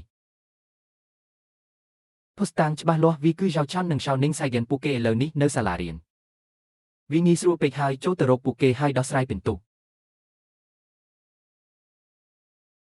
ខ្ញុំមិនដែលរំពឹងថាលេរូនឹងក្លាយជាមនុស្សបែបនេះទេជើឈុនធ្លាក់ខ្លួនទៅជាជំងឺធ្លាក់ទឹកចិត្តអ្នកឃើញទេគាត់សង្ហាណាស់តើមនុស្សម្នាក់អាចមានចិត្តអាក្រក់យ៉ាងនេះដោយរបៀបណាតើអ្នកទេលីនរូនីងចប់ហើយឥឡូវនេះសាលាទាំងមូលដឹងថាគាត់ជាមនុស្សធ្វើបាបខ្ញុំគិតថាគាត់នៅតែមានភាពក្លាហានក្នុងការស្នាក់នៅតើនេះជាវិធីរបស់អ្នកមែនទេខ្ញុំនឹងឲ្យឪពុកម្ដាយខ្ញុំបញ្ជូនលីនរូនីងចេញទៅពេលក្រោយចៅជុនលីនរូនីងតើអ្នកមានគម្រោងធ្វើអ្វីឥឡូវនេះលីនរូនីងគ្រប់គ្រាន់ហើយអ្នកបានជំរុញឲ្យចៅឆាន់ធ្លាក់ខ្លួនធ្លាក់ទឹកចិត្តតើអ្នកចង់ធ្វើអ្វីទៀតតើអ្នកប្រកាសទេថាអ្នកចង់ធ្វើឲ្យគាត់ឈួតពីមុនប្អូនប្រុសខ្ញុំឃើញអ្នកបង្ហោះដើម្បីញុះញង់មតិសាធារណៈច្បាស់ណាស់ថាសោកស្ដាយបងស្រីតើខ្ញុំហ៊ានបង្ហោះរឿងនេះដោយរបៀបណាប៉ានិយាយរួចហើយខ្ញុំត្រូវបានគេធ្វើរោគវិនិច្ឆ័យថាមានជំងឺធ្លាក់ទឹកចិត្តធ្ងន់ធ្ងរសូមមេត្តាឈប់ធ្វើបាបខ្ញុំទៀតទៅអ្នកពិតជាមិនស្រក់ទឹកភ្នែកទេរហូតដល់អ្នកបានឃើញឈូសអូល្អណាស់របាយការណ៍រោគវិនិច្ឆ័យនេះសម្រាប់សមាជិកសភាដែលមានជំងឺធ្ងន់ធ្ងរតើអ្នកស្គាល់គាត់ទេបាទចាសសការធ្វើរោគវិនិច្ឆ័យនៃជំងឺធ្លាក់ទឹកចិត្តរបស់ខ្ញុំខុសទាំងស្រុងនេះជាមូលដ្ឋាន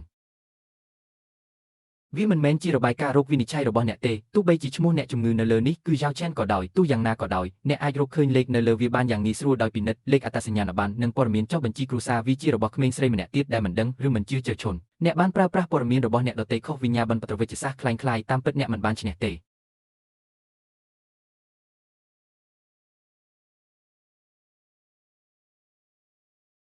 តើអ្នកកំពុងនិយាយអំពីរឿងមិនសមហេតុផលអ្វីខ្ញុំដឹងថាអ្នកខ្លាចនោះហើយជាមូលហេតុដែលពួកគេបង្កាច់បង្ខូចខ្ញុំដោយចេតនាបងស្រីខ្ញុំសូមអង្វរអ្នកសូមអនុញ្ញាតឲ្យខ្ញុំទៅប្រាប់មនុស្សគ្រប់គ្នាប្រកាសទាំងនោះមិនត្រូវបានបង្ហោះដោយខ្ញុំតតែសោះមែនហើយអ្នកកំពុងធ្វើបាបឆេងអូព្រះជាម្ចាស់ឲ្យអ្នកទាំងអស់គ្នាសូមពិនិត្យមើលសារនិងវេទិកាពេញលេញឲ្យបានរហ័ស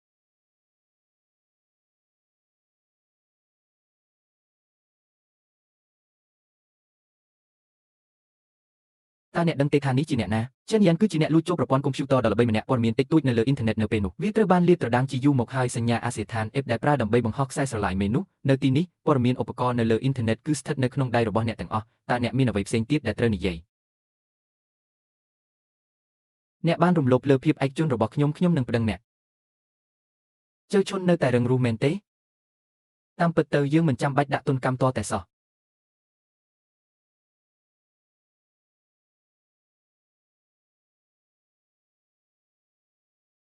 អ្នកគ្មានខ្មាស់អៀនអ្នកពិតជាបានឆ្លៀតយកប្រយោជន៍ពីការអាណិតអាសូររបស់យើងសូមប្រើប្រាស់ក្តីមេត្តាករុណារបស់យើងការប្រើប្រាស់យើងជាកូនអុកអ្នកគ្មានសតិសម្បជញ្ញៈទេការធ្វើរោគវិនិច្ឆ័យคล้ายៗមួយទៀតការធ្វើបាបតាមអ៊ីនធឺណិតម្ដងទៀតអ្នកទាំងពីរជាចោរក្បត់ជាតិទេខ្ញុំមិនដូចនោះទេឯងមានសិទ្ធិអ្វីមកប្រមាថយើងវាជាកំហុសរបស់នាងរូនីងអ្នករាល់គ្នាជេរប្រមាថគាត់ព្រោះខ្ញុំបានចោទប្រកាន់អ្នកពីបទក្លែងបន្លំវិញ្ញាបនពតវិជ្ជសាស្ត្រជួល Crystal ដើម្បីញុះញង់មតិសាធារណៈហើយរាល់ពេលដែលជើឈុនដាក់កំហុសលើគាត់ពីមុនខ្ញុំមិនអាចបង្ហោះវីដេអូនៃការចាប់ចម្រិតរបស់ខ្ញុំបានទៀតទេដែលខ្ញុំនៅខាងមុខការពិតបានលេចចេញមករួចហើយបន្ទាប់មកតើអ្នកអាចបដិសេធវាដោយរបៀបណាកុមារភាពរបស់ខ្ញុំធ្វើឲ្យខ្ញុំស្ដាយក្រោយដែលទុកចិត្តអ្នកខ្លាំងម្លេះខ្ញុំនឹងនិយាយជំនួសអ្នកវាពិតជាធ្វើឲ្យខ្វាក់ភ្នែកមែនទេវាមិនមែនដូច្នោះទេវាជាការយល់ច្រឡំទាំងអស់តើនាយករដ្ឋមន្ត្រីស្មោះត្រង់នៅឯណាជើឈួនអ្នកបានខុបខិតជាមួយមនុស្សនៅខាងក្រៅសាលាដើម្បីផ្សព្វផ្សាយពាក្យចចាមអារ៉ាមនិងបង្កបញ្ហាពូកែខាងប្រយុទ្ធប្រឆាំងនឹងការធ្វើបាបតាមអ៊ីនធឺណិតសាហាវខុសខើខ្លាំងណាស់ការសម្រាលកូននៅសាលារៀនបានបង្កការខាតបង់ដែលមិនអាចជួសជុលបានសាលាបានបើកកិច្ចប្រជុំបន្ទាន់មួយដើម្បីពិភាក្សានិងសម្រេចលើបញ្ហានេះអ្នកត្រូវបានបណ្តេញចេញពីសាលារៀនដោយវិធីនេះសាលាបានតាក់ទងឪពុកម្ដាយរបស់អ្នកហើយខ្ញុំមិនចង់ស្លាប់ទេខ្ញុំមិនចង់ឈប់រៀនទេគ្រូបង្រៀនធំសូមមេត្តាផ្ដល់ឱកាសឲ្យខ្ញុំម្ដងទៀតផងខ្ញុំសូមអង្វរលោកនាយកខ្ញុំពិតជាដឹងថាខ្ញុំខុសហើយអ្នកដែលប្រព្រឹត្តអំពើអយុត្តិធម៌ជាច្រើនប្រាកដជានឹងត្រូវទទួលទោសបុកបុរសឲ្យទាំងអស់នេះជាទង្វើរបស់អ្នកផ្ទាល់តោះទៅថតរូបគាត់បែបនេះយ៉ាងលឿនហើយបង្ហោះវាតាមអ៊ីនធឺណិតគាត់សមនឹងឈប់រៀនវាពិតជាពេញចិត្តណាស់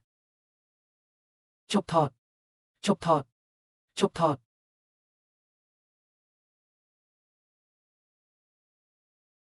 លើកជង្គង់យើងបានឃើញអ្វីដែលកំពុងកើតឡើងនៅលើអ៊ីនធឺណិតសាលាក៏បានហៅដែរជើឈុនអ្នកបានធ្វើឲ្យយើងខកចិត្តយ៉ាងខ្លាំងអនុញ្ញាតឲ្យខ្ញុំប្រាប់អ្នកចាប់ពីថ្ងៃនេះទៅអ្នកត្រូវតែនៅផ្ទះហើយគិតពិចារណាអំពីសកម្មភាពរបស់អ្នកកុំគិតពីការចេញពីផ្ទះរបស់អ្នកសំបីតែបន្តិចពេលខ្ញុំរកឃើញគ្រួសារសម្រុំមួយចូលយើងរៀបចំខ្លួនសម្រាប់ពិធីមង្គលការហើយទៅរៀបការដែលរៀបចំទុកជាមុនប៉ាមិនក៏ហ៊ាននិយាយបែបនេះ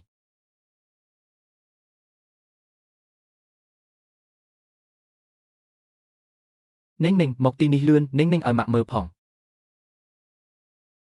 អូយអូនសម្លាញ់អ្នកត្រូវបានគេធ្វើបាបគុំខ្លាចអីម៉ាក់និងប៉ានឹងប្រដៅបងប្រុសនិងបងស្រីរបស់អ្នក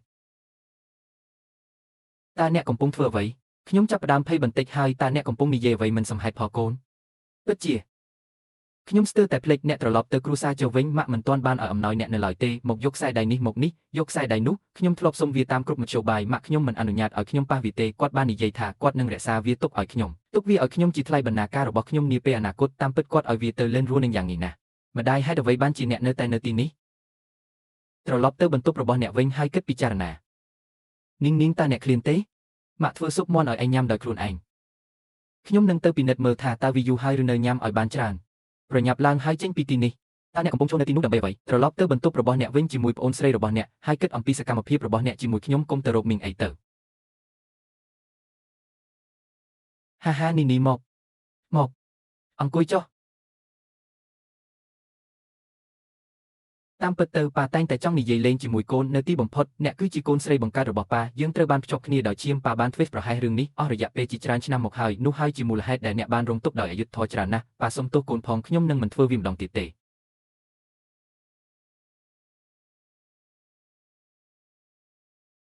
ប៉ាបានឮអំពីរឿងនេះលោកក្រវៃក្មេងឆែនគឺជាជំនួយដ៏អស្ចារ្យបាត់ចាស់ឬទេមកដោយជូរចត់ត្រូវហើយចេញយ៉ានបានជួយខ្ញុំតាំងពីដើមមកហាវាហាក់ដូចជាយើងត្រូវប្រញាប់ប្រញាល់ហើយបញ្ចប់រឿងទាញយកប្រយោជន៍ពីចំណាប់អារម្មណ៍របស់ឆែនឆាវបញ្ជូននានទៅគ្រួសារចេនឲ្យបានឆាប់តាមដែលអាចធ្វើទៅបានលោកក្រវៃក្មេងឆែនពិតជាអស្ចារ្យណាស់សម្រាប់អ្នកនេះសូមគិតអំពីវាលោកក្រវៃក្មេងចេនបានជួយគ្រួសារយើងអស់រយៈពេលជាច្រើនឆ្នាំមកហើយទាំងផ្នែកអារម្មណ៍និងហេតុផលតែយើងមិនគួរអរគុណពួកគេឲ្យបានត្រឹមត្រូវទេហេហេតុអ្វីអ្នកមិនអញ្ជើញលោកម្ចាស់វ័យក្មេងឆែនមកផ្ទះយើងសូមរីករាយជាមួយអាហារសាមញ្ញមួយជាការពិតណាស់ប៉ាជូបៃចិនគឺជាមនុស្សខ្លាំងគុណធម៌ទាំងនេះមិនត្រូវមើលរំលងឡើយនៅក្នុងភ្នែករបស់ពួកគេសូម្បីតែកូនស្រីរបស់ខ្លួនឯងក៏គ្រាន់តែជាទំនិញសម្រាប់ជួញដូរដើម្បីរកប្រាក់ចំណេញដែរនៅក្នុងភ្នែករបស់ពួកគេសូម្បីតែកូនស្រីរបស់ខ្លួនឯងក៏គ្រាន់តែជាទំនិញសម្រាប់ជួញដូរដើម្បីរកប្រាក់ចំណេញដែរប៉ាចេនយ៉ានជាមិត្តរបស់ខ្ញុំប៉ុន្តែនៅទីនេះក្នុងករណីរបស់ខ្ញុំចេនយ៉ានគឺគ្រាន់តែជាចេនយ៉ានវាមិនមែនជាចៅហ្វាយនីវ័យក្មេងឆែនទេអ្នកចង់ទាញយកប្រយោជន៍ពីទំនាក់ទំនងរបស់ខ្ញុំជាមួយចេនយ៉ានតោងជប់នឹងគ្រួសារឆែនដើមឈើធំនេះអ្នកបានបោះបង់ចោលគំនិតនោះហើយវាជារឿងដែលទំនងបំផុតមួយតើនាងជីងអាចគិតពីឪពុករបស់នាងបែបនេះបានដោយរបៀបណាប៉ាកំពុងធ្វើបែបនេះដើម្បីប្រយោជន៍ផ្ទាល់ខ្លួនរបស់កូនមែនទេខ្ញុំមិនត្រូវការវាទេ អ្នកបាននិយាយថាអ្នកមិនមែនអ្នកទេគឺអ្នកហើយដែលបានលួចអ្វីទាំងអស់ពីខ្ញុំមកឥឡូវនេះមានតែភ្នែកសម្រាប់តែអ្នកប៉ុណ្ណោះខ្ញុំថែមទាំងបានឲ្យខ្សែដៃសាមញ្ញមួយដល់អ្នកទៀតផងបន្ទាប់មកខ្ញុំជាអ្វីស្អាតកុំធ្វើបែបនេះកុំទៅអីអ្នកគ្រាន់តែផ្សព្វផ្សាយអ្វីជំនឿប៉ុណ្ណោះក្រៅពីពឹងផ្អែកលើក្រុមគ្រួសាររបស់អ្នកតើអ្នកមានជំនាញអ្វីផ្សេងទៀតអ្នកមិនអាចធ្វើរឿងតូចតាចនេះបានត្រឹមត្រូវទេមនុស្សដែលពួកគេកំពុងស្វែងរកត្រូវបានបណ្ដេញចេញយ៉ាងលឿនឥឡូវនេះវាល្អទាំងអស់ខ្ញុំត្រូវបានបណ្ដេញចេញពីសាលារៀនខ្ញុំភ្លេចទាំងស្រុងហើយថាអ្នកគ្មានប្រយោជន៍ប៉ុណ្ណាជើឈួនខ្ញុំបានធ្វើរឿងទាំងអស់នេះសម្រាប់អ្នកឥឡូវនេះមានរឿងអ្វីមួយបានកើតឡើងហើយមនុស្សគ្រប់គ្នាកំពុងលុតជង្គង់នៅចំពោះមុខខ្ញុំតើអ្នកនៅតែជាខ្ញុំដែលដឹងពីមធ្យោបាយនោះមែនទេសាកមើលជាមួយគ្នាខ្ញុំសូមទោសណាស់ខ្ញុំពិតជាមានអារម្មណ៍មិនល្អទេខ្ញុំត្រូវបានបណ្ដេញចេញពីសាលារៀនប៉ាខ្ញុំក៏មិនចង់បានខ្ញុំទៀតទេអ្នកគឺជាអ្វីទាំងអស់ដែលខ្ញុំមានឥឡូវនេះចេនឆេនខ្ញុំដឹងថាអ្នកខឹង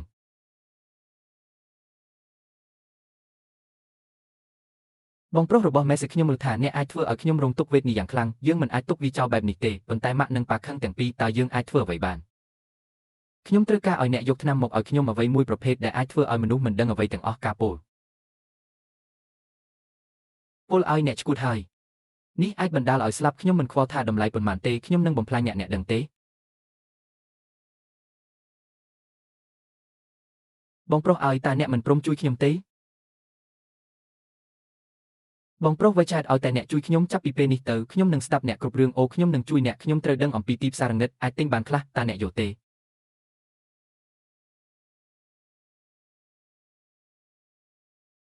តម្លៃបើកតាមចិត្ត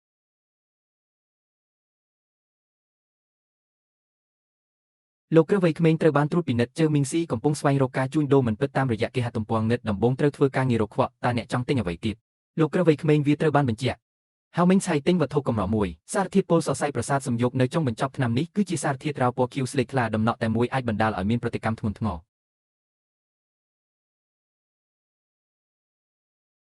នាងខ្ញុំកំពុងចាត់នរណាម្នាក់ឲ្យទៅទទួលអ្នកឥឡូវនេះវាជាការបន្ទាន់មានអ្វីខុសថ្នាំពុលដែលជូមីងស៊ីបានទិញនៅលើទីផ្សារងឹតខ្ញុំសង្ស័យថាគាត់អស់សង្ឃឹមហើយចង់បំពុលអ្នកនេះពិតជាអស្ចារ្យណាស់ខ្ញុំរងចាំថ្ងៃនេះយូរហើយមកជួយប្រាក់របស់ខ្ញុំអ្នកសាកល្បងរសជាតិអាជីពរបស់ខ្ញុំបានហ្វឹកហាត់និងរៀបចំខ្លួនអស់រយៈពេលជាច្រើនឆ្នាំជាចុងក្រោយវាអាចប្រើប្រាស់បានល្អប្រសើរជើឈុនពិតជាបានធ្វើអ្វីដែលស័ក្តិសមនឹងវិជ្ជាជីវៈរបស់គាត់យ៉ាងល្អឥតខ្ចោះប៉ុន្តែដោយសារអ្នកដឹងថាមានគ្រោះថ្នាក់អ្នកគួរតែជៀសវាងវាអ្នកគួរតែផ្លាស់ចេញមិនចង់តែអ្នកគិតថាគាត់នឹងដោះលែងខ្ញុំទេប្រសិនបើខ្ញុំលាក់ខ្លួនចាប់តាំងពីគាត់បានធ្វើចលនានេះមកបន្ទាប់មកទទួលយកបញ្ហាប្រឈមនេះប៉ុន្តែសុវត្ថិភាពរបស់អ្នកអូខ្ញុំធូរស្រាលហើយខ្ញុំមានទំនុកចិត្តហើយអ្នកអាចរងចាំតែគាត់ចាត់វិធានការផ្ទាល់ខ្លួនប៉ុណ្ណោះមានតែពេលនោះទេទើបជំងឺនិងភ្លើងនៅក្នុងខ្លួនមនុស្សអាចត្រូវបានបង្ក្រាបទាំងស្រុងបដិសេធមិនបង្កបញ្ហាល្អអ្នកអាចជួបគាត់ផ្ទាល់បានប៉ុន្តែសូមឲ្យខ្ញុំនៅជាមួយអ្នកខ្ញុំចង់មកញ៉ាំអាហារពេលល្ងាចនៅផ្ទះរបស់អ្នកនោះមិនអីទេខ្ញុំមានកិត្តិយសណាស់ដែលបាននៅទីនេះថ្ងៃនេះលោកជេនឆេវអ្នកប្រហែលជាមានចិត្តល្អណាស់ដែលមកលេងយើងហាជេនសៅខ្ញុំដឹងថាអ្នកនឹងនាងស្និទ្ធស្នាលតាមពិតទៅយើងចង់សាកល្បងវាជាផ្លូវការអស់រយៈពេល 2-3 ឆ្នាំមកហើយអូត្រូវហើយសូមសាកល្បងស៊ុបនេះចុងភៅរបស់យើងរំខានបំផុតមកសាកភ្លុកមើលមែនហើយលោកឆេនសូមកុំខ្មាស់អៀនអីធ្វើខ្លួនឲ្យដូចនៅផ្ទះទៅមិនចាំបាច់រំខានទេខ្ញុំនៅទីនេះដើម្បីនៅជាមួយនឹងទឹកផ្លែឈើមកដល់ហើយនេះទើបតែច្របាច់ថ្មីសម្រាប់អូនប្អូនស្រីតូចខ្ញុំត្រូវធ្វើតេស្តក្នុងពេលបន្តិចទៀត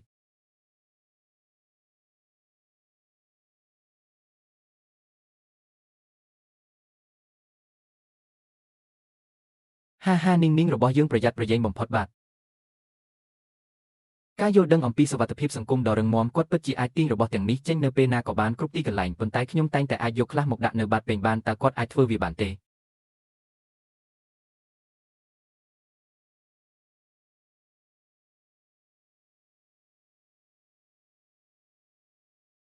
វាហាក់ដូចជាលេនរੂនេះមិនអស្ចារ្យដូចដែលនាងមើលទៅទេវាអាចរកឃើញថ្នាំពុលនៅក្នុងពេង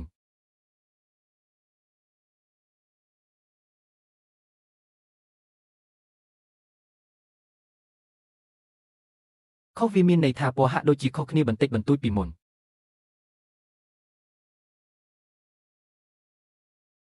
មិនអីទេការធ្វើតេស្តចប់ហើយអ្នកអាចផឹកបានឥឡូវនេះ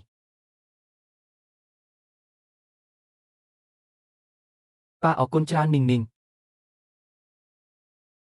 អរគុណម៉ាក់អរគុណនាងនេះ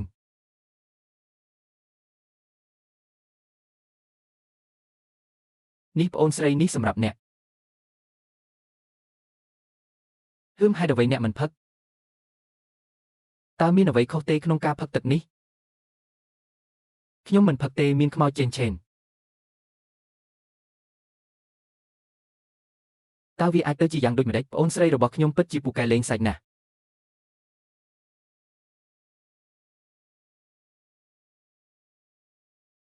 ក្មេងល្ងងឲ្យខ្ញុំនឹងរៀនបន្ថែមពី Chen Shadio នៅពេលអនាគតហាហាបន្ទាប់មកអ្នកទាំងអស់គ្នាចូលយើងចាប់ផ្ដើមញ៉ាំអាហារ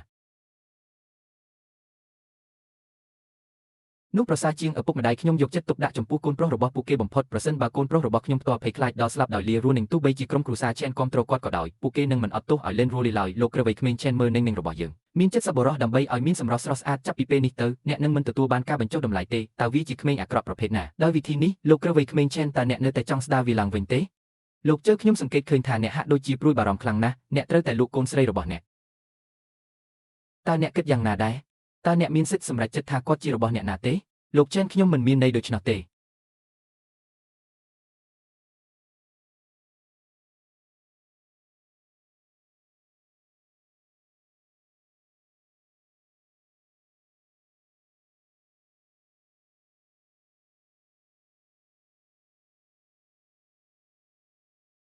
កូនប្រុសមីស៊ីមានរឿងអ្វីកើតឡើងចំពោះអ្នកកញ្ញា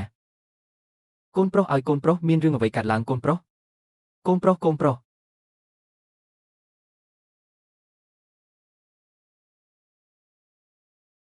លោកគ្រូពេទ្យតើមានអ្វីខុសរវាងគាត់និងខ្ញុំលោកក្រវៃក្មេងចៅត្រូវបានបំពុលដោយជីពលសរសៃប្រសាទពីរនាក់នេះមិនធំទេស្ថានភាពបច្ចុប្បន្នមានស្ថិរភាពទោះជាយ៉ាងណាក៏ដោយជីពលនេះអាចបំផ្លាញសរសៃប្រសាទខួរក្បាលអនាគតមិនអាចទ្រាំទ្រនឹងការប៉ះទង្គិចណាមួយឡើយបើមិនដូច្នោះទេមានហានិភ័យដែលចំនួននេះខ្លាចជា10 5ចម្រៀងអ្នកណាជាអ្នកធ្វើវាតើអ្នកណាហ៊ានប្រព្រឹត្តអំពើដ៏ឃោរឃៅបែបនេះប្រឆាំងនឹងគ្រួសារចុះរបស់អ្នកតើកូនប្រុសនោះជានរណាតើអ្នកណានៅលើโลกនេះចង់ធ្វើបាបកូនប្រុសរបស់ខ្ញុំថ្នាំពុលដែលអ្នករកឃើញនៅក្នុងពែងនោះត្រូវបានផ្ដល់ឲ្យក្តាមគ្មានថ្នាំពុលត្រូវបានរកឃើញនៅលើម្រាមដៃចង្អុលទេប៉ុន្តែបន្ទាប់ពីនោះទឹកផ្លែឈើត្រូវបានលាយជាមួយថ្នាំពុលម្រាមដៃចង្អុលបានផ្លាស់ប្ដូរបន្តិចដោយគ្មានវិបដិសារីអ្វីទាំងអស់ចេនឆេនមានបញ្ហាអ្វីជាមួយខ្ញុំបងប្រុសច្បងវាជាទឹកផ្លែឈើប្អូនប្រុសខ្ញុំបានដួលសន្លប់បន្ទាប់ពីផឹកទឹកផ្លែឈើមួយកែវនោះទឹកផ្លែឈើនោះត្រូវបានប្អូនស្រីរបស់ខ្ញុំឲ្យខ្ញុំមុនពេលផ្ដល់ទឹកផ្លែឈើនៅតែធ្វើពុតជាសាកល្បងអ្នកណាតើអ្នកដឹងទេថាមានថ្នាំពុលលាក់នៅក្នុងផ្លែព្រីងនោះដែរឬទេលីងតើអ្នកជាទេពអប្សរមែនទេនិន្នាការមិនអាចទីទុកជាមុនបានផ្អែកលើកណីតែម្ខាងរបស់ឆៅឆាន់ពួកគេចង់កាត់ទោសលេងតើវាសនារបស់ខ្ញុំមានជីពទេអ្នកអាចសាកល្បងវាដើម្បីដឹងច្បាស់ប្រាកដណាស់សូម្បីតែខ្លាដ៏កាចសាហាវដែលមានធ្មេញក៏អាចសម្លាប់មនុស្សបានដែរឬលោកឆៅមិញឆៃវត្តអារាមរបស់គ្រួសារចៅរបស់ខ្ញុំគឺជាស្គលនៃគ្រួសារចៅរបស់ខ្ញុំប្រសិនបើមានអ្វីមួយកើតឡើងចំពោះគាត់ទោះបីជាគ្រួសារចៅរបស់ខ្ញុំមានអាណាចក្រចំនួនដ៏ធំសម្បើមក៏ដោយក្រោយមកទៀតគ្មានន័យទេបើមានអ្នកណានៅក្បែរខ្ញុំមិនខ្វល់ថាគាត់ជានរណាទេតើផ្ទៃខាងក្រោយជាអ្វីអ្នកណាហ៊ានប៉ះកូនប្រុសខ្ញុំទោះបីជាខ្ញុំប្រថុយជីវិតចាស់របស់ខ្ញុំក៏ដោយអ្នកត្រូវតែប្រយុទ្ធជាមួយគាត់ដល់ទីបញ្ចប់ចំពោះលោកឆៅមិញឆៃខួរក្បាលដែលនៅតែជួយមនុស្សរាប់លុយនៅពេលនិយាយអំពីកាំភ្លើងខ្ញុំស្នើឲ្យអ្នកបង្កើតកណនីអថ្មីជំនួសវិញខ្ញុំតែម្នាក់ឯងមិនអាចបញ្ចុះបញ្ចូលឪពុកម្ដាយរបស់ខ្ញុំបានទាំងស្រុងនោះទេ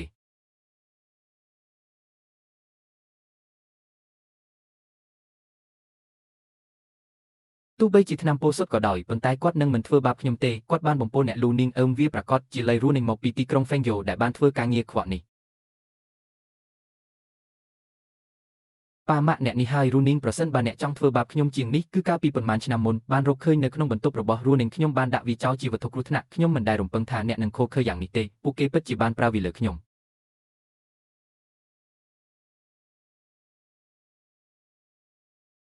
បងប្រុសហេតុអ្វីមិននិយាយឲ្យលឿនជាងនេះមានរឿងអ្វីកើតឡើងបានរកឃើញនៅក្នុងបន្ទប់របស់ខ្ញុំបន្ទប់ខ្ញុំមានសោចំនួន8សំបីតែមូសក៏មិនអាចហាចូលបានដែរតើអ្នកចូលដោយរបៀបណាម៉ាក់កុំផ្ដោតលើលេសរបស់គាត់បើអ្នកធ្វើបាបខ្ញុំច្បាស់ណាស់តារាល្បីឲ្យកុំរំភើបអីម៉ាក់ជឿជាក់លើកូនប្រុសរបស់អ្នកខ្ញុំមិនមែនជាអ្នកទេតែជាបងប្រុសរបស់អ្នកផ្ទាល់អ្នកគឺជាសត្វត្រឆានទាំងស្រុង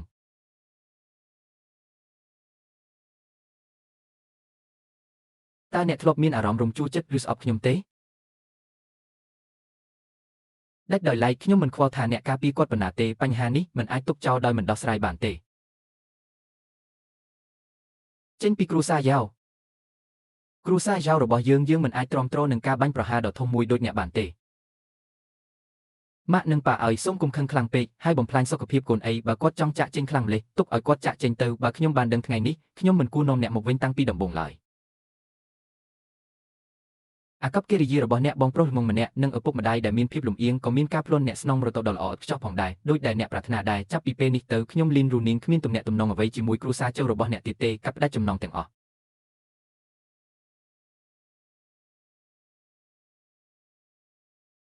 អ្នកមានភាពម៉ត់ចត់ខ្ញុំមិនស័ក្តិសមនឹងវត្តមានរបស់អ្នកទេអ្នកមានភាពម៉ត់ចត់ខ្ញុំមិនស័ក្តិសមនឹងវត្តមានរបស់អ្នកទេចេញពីទីនេះទៅគ្មានអ្នកណាខ្វល់ពីអ្នកទេ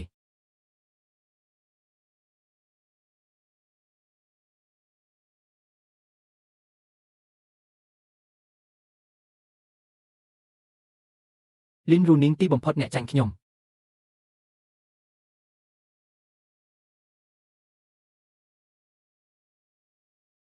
តើអ្នកត្រូវការវាទេអ្វីផាសុកភាព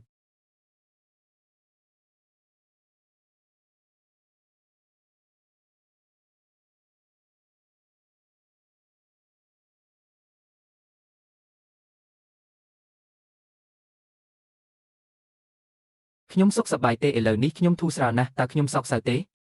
បន្តិចប៉ុន្តែអ្នកមានតែបន្តិចបន្តួចប៉ុណ្ណោះដូច្នេះតើត្រូវទៅណាបន្ទាប់ទៅផ្ទះវិញត្រឡប់ទៅរករបស់ខ្លែងពិតរបស់ខ្ញុំវិញម៉ាក់និងប៉ាខ្ញុំនៅផ្ទះហើយអូនីងនីងត្រឡប់មកវិញហើយខ្ញុំក៏បាននាំមិត្តខ្ញុំមកដែរនីងនីងចូលមកឲ្យលឿនលោកចេញពូមីងហើយខ្ញុំថាចេញយ៉ាងក៏បានសូមអភ័យទោសចំពោះការមកលេងភ្លាមអូទេគ្មានបញ្ហាអ្វីតតែសោះអ្នកទាំងអស់គ្នាញ៉ាំអាហារហើយនៅខ្ញុំបានធ្វើស៊ុបមកញ៉ាំមួយចានមិនអីទេលឿនស៊ុបមកដល់ហើយដាក់ចូលក្នុងខ្ទះអុយក្លិនក្រអូបណាស់ហាប្រយ័ត្នវាឆេះឯងទៅមិនចាំបាច់អរគុណខ្ញុំទេមីងចង់ញ៉ាំអ្វីអ្នកគួរតែសាកល្បងវាឪពុកខ្ញុំបានណាត់ជួបដោយមិនបានឃើញមុខហើយធ្លាប់មានភោជនីយដ្ឋានមួយកាលពីយូរយារណាស់មកហើយជំនាញធ្វើម្ហូបរបស់ខ្ញុំពិតជាអស្ចារ្យណាស់វាមានរសជាតិឆ្ងាញ់ជាងអ្វីដែលមេចុងភៅនៅផ្ទះចាស់ធ្វើទៅទៀតរសជាតិឆ្ងាញ់ណាស់លោកប៉ា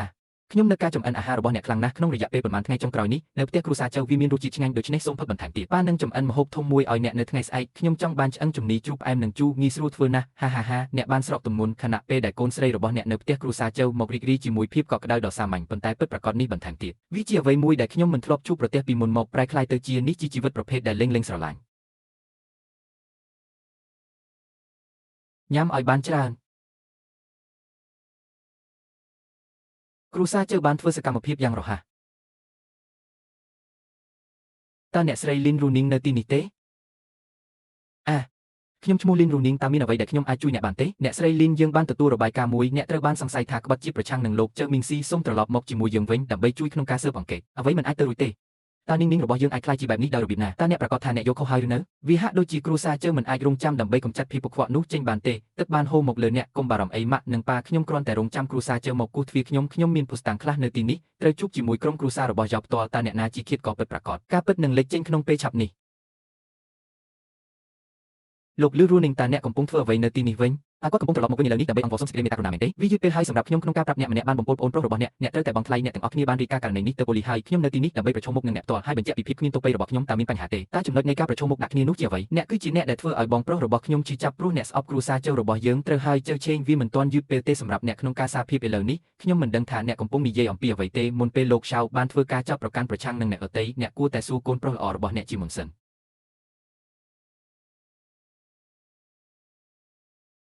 នេះរួមបញ្ចូលទាំងកំណត់ត្រាលម្អិតគណនីឯកជនដែលបាន encrypt បានទិញសារធាតុពុលសរសៃប្រសាទមួយប្រភេទហៅថា Westmont Mustang ត្រូវបានផ្ទៀងផ្ទាត់ថាជាការពិតគណនីឯកជននេះជាកម្មសិទ្ធិរបស់គណនីផ្ទាល់ខ្លួនរបស់ចៅមេងសៃរងចាំមួយផ្លេតល្ងាចថ្ងៃស្អែកនេះអ្នកទិញថ្នាំពុលដោយខ្លួនឯងបំពុលខ្លួនឯងតើអ្នកឈួតមែនទេតើអ្នកចង់បំពុលអ្នកណាទេវាមិនមែនជាខ្ញុំទេវាសុទ្ធសាធគឺឈុនដែលបានបង្ខំខ្ញុំឲ្យទិញថ្នាំពុលគឺឈុនតើអ្នកកំពុងនិយាយរឿងមិនសមហេតុផលអ្វីខ្លះឪពុកម្ដាយខ្ញុំមិនមែនជាខ្ញុំទេអ្នកជឿខ្ញុំអ្នកគឺជាអ្នកដែលបានយកវាចេញកាលពីយប់មិញតើនេះមានអ្វីពាក់ព័ន្ធនឹងខ្ញុំស្អាតតើអ្នកចង់មានន័យយ៉ាងណាអ្នកជាអ្នកដែលនិយាយថាអ្នកចង់នៅឆ្ងាយពីខ្ញុំនោះហើយជាមូលហេតុដែលអ្នកបានសុំជំនួយពីខ្ញុំឥឡូវនេះកំហុសកំពុងត្រូវបានដាក់មកលើខ្ញុំតើអ្នកមានសិទ្ធិសុំជាញាក់ទេមិនអីទេជប់ឆ្លោះគ្នាទៅអ្នកទាំងអស់គ្នាអ្នកហើយគ្មានអ្នកណាម្នាក់ក្នុងចំណោមអ្នកនឹងគេចផុតឡើយកំណត់ត្រាទិញគឺជាពុស្តាំងដែលមិនអាចប្រកែកបានប៉ុន្តែដំណើរការនៃការពោលនៅទីនេះ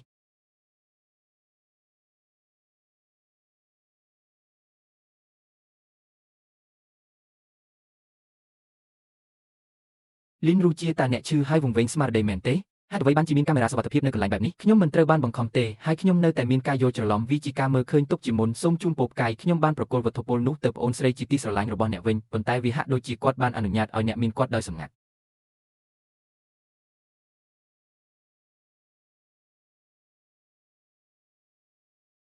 អ្នកកំណាចដែលមិនដឹងគុណគ្រួសារចៅរបស់យើងបានចិញ្ចឹមបីបាច់ថែរក្សាអ្នកអស់រយៈពេល18ឆ្នាំមកហើយនេះជារបៀបដែលអ្នកសងសឹកយើងមែនទេចៅឈួនខ្ញុំបានធ្វើអ្វីគ្រប់យ៉ាងសម្រាប់អ្នកប៉ុន្តែអ្នកចង់ឲ្យខ្ញុំស្លាប់ក្មេងល្ងងឲ្យគាត់មិនទាន់ស្លាប់ទេមែនទេវាមិនមែនដូចជាអ្នកគ្មានសមត្ថភាពហើយបរាជ័យនោះទេតែយើងនឹងត្រូវបានគេរកឃើញទេអ្នកគឺជាសម្រាមមួយអ្វីបន្ទាប់ពីបាញ់រួចគាត់ថែមទាំងហ៊ានលុតជង្គង់លើខ្ញុំទៀតផងគាត់សមនឹងស្លាប់តាមពិតអ្នកជាមនុស្សប្រភេទនេះរឿងនេះហេតុអ្វីយើងមិនអាចចែករំលែកបន្ទុកជាមួយគ្នាបាននៅទីបំផុតម៉ាក់និងប៉ាប្រកាសជានឹងអត់ទោសឲ្យយើងអត់ទោសគូស្នេហ៍មួយគូនេះនៅលើផ្ទៃខាងលើខ្ញុំចូលចិត្តអ្នកតាមពិតទៅការចិញ្ចឹមខ្ញុំគឺដូចជាការចិញ្ចឹមឆ្មាអញ្ចឹងតើពួកគេនឹងអត់ទោសទេព្រោះអ្នកជាកូនប្រុសដែលបានបង្កើតខ្ញុំខុសហើយពួកគេនឹងផ្លាស់ប្ដូរសម្លេងភ្លាមពួកគេនឹងច្របាច់យកតម្លៃចុងក្រោយចេញពីខ្ញុំប៉ុណ្ណោះខ្ញុំត្រូវបានគេបោកបញ្ឆោតឲ្យលក់ទៅឲ្យបរិសុទ្ធចំណាស់ម្នាក់វាតម្លៃខ្ពស់ពេកចំពោះការខិតខំប្រឹងប្រែងដើម្បីឋានៈរបស់ពួកគេ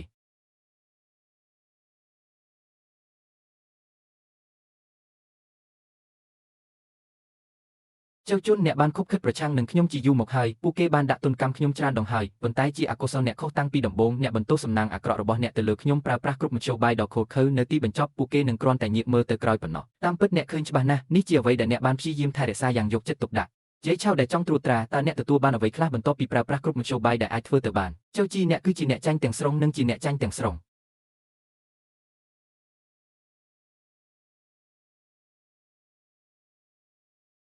តើខ្ញុំទទួលបានអ្វីពីការសម្រាក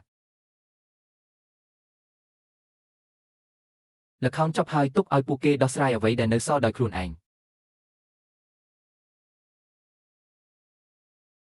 សូមអរគុណគ្រប់ពេលវេលានេះវាសម្រុំតោះទៅ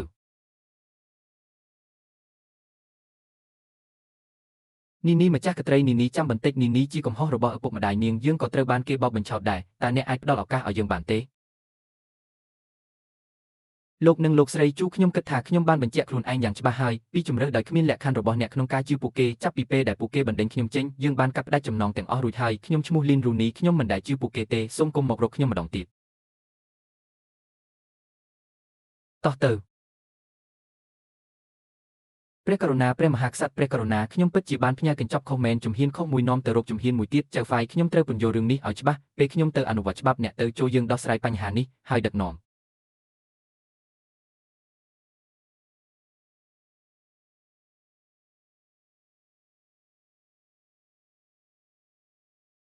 តើចេនវីស័យកំពុងធ្វើអ្វី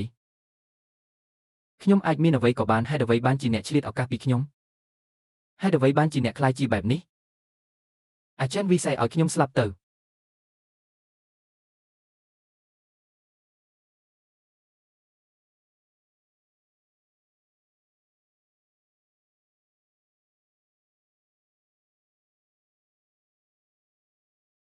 វិជ្ជាបណ្ឌិតតូច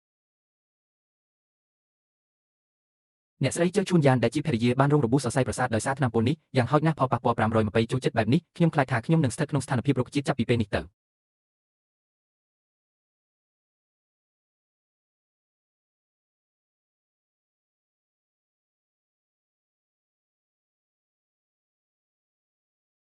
ហាតើអ្នកនិយាយអ្វីអ្នកចាត់ការទូទៅចេននិងអ្នកចាត់ការទូទៅលេខការប្រកាសអំពីការកំណត់ពេលវេលាឡើងវិញនៃកិច្ចសន្យាក្រុមហ៊ុន Galaxy នៅតែកំពុងជំរុញឲ្យសងបំណុលពិតជាបាត់ចាស់ស្គាល់ពីការមានរឿងអ្វីកើតឡើងតើក្រុមហ៊ុនណាដែលជួបបញ្ហាក្រុមហ៊ុនមិនត្រូវខ្សែធនឡើយខ្ញុំត្រូវគិតរកវិធីមួយខ្ញុំនៅតែត្រូវរកវិធីដើម្បីចូលទៅក្នុងក្រុមហ៊ុនខ្ញុំត្រូវគិតរកវិធីមួយ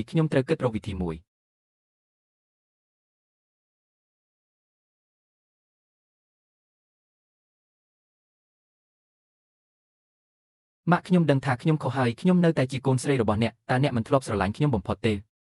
អ្នកមិនសមនឹងធ្វើជាកូនស្រីខ្ញុំតតែសោះ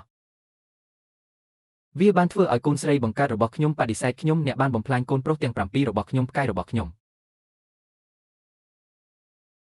យើងមិនអាចទុកវាចោលបែបនេះទេតើអ្នកមិនពូកែលួងលោមមីងស៊ីទេអូ ខ្ញុំនឹងបំពេញតាមបំណងប្រាថ្នារបស់អ្នកចាប់ផ្ដើមថ្ងៃនេះអ្នកគឺជាភរិយារបស់មីងស៊ីរៀបការជាមួយតារាតើអ្នកកំពុងរៀបការមែនទេអ្នកនឹងចំណាយពេលពេញមួយជីវិតរបស់អ្នកនៅក្នុងផ្ទះនេះអ្នកគួរតែបម្រើគាត់ឲ្យបានល្អនេះជាកូនរបស់អ្នកផ្ទាល់ខ្ញុំមិនចង់រស់នៅបែបនេះទេយកព្រមទេក្មេងស្រីម៉ាក់សូមឲ្យម៉ាក់ទៅអ្នកគ្មានជំរឿទេខ្ញុំមិនចង់ទេខ្ញុំមិនចង់បានម៉ាក់ខ្ញុំទេម៉ាក់ឲ្យខ្ញុំចេញទៅខ្ញុំមិនចង់បានគាត់ទៀតទេអនុញ្ញាតឲ្យខ្ញុំចេញ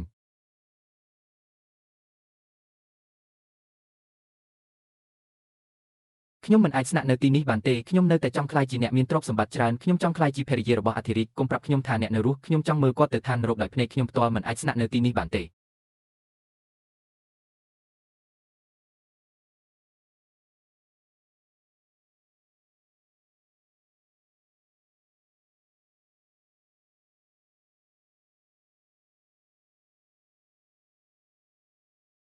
អ្នកបាននិយាយជម្រាបសួរអ្នកនឹងត្រឡប់មកវិញដើម្បីសងសឹកកុំអស់សង្ឃឹមអី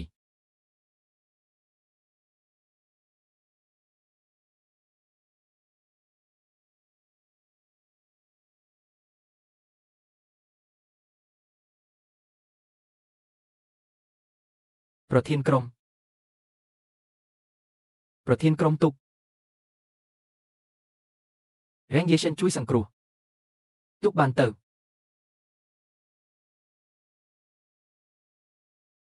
សម្រាប់តែប្រយោជន៍របស់ខ្ញុំកូនប្រុសក៏ខូចដែរគ្រូសាយ៉ាវក៏បានខ្សែធនផងដែរហា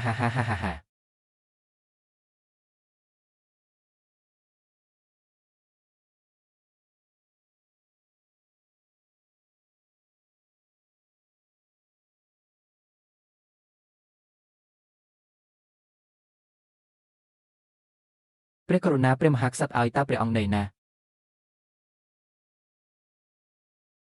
ម៉ាក់និងប៉ាខ្ញុំមួយគេងណាស់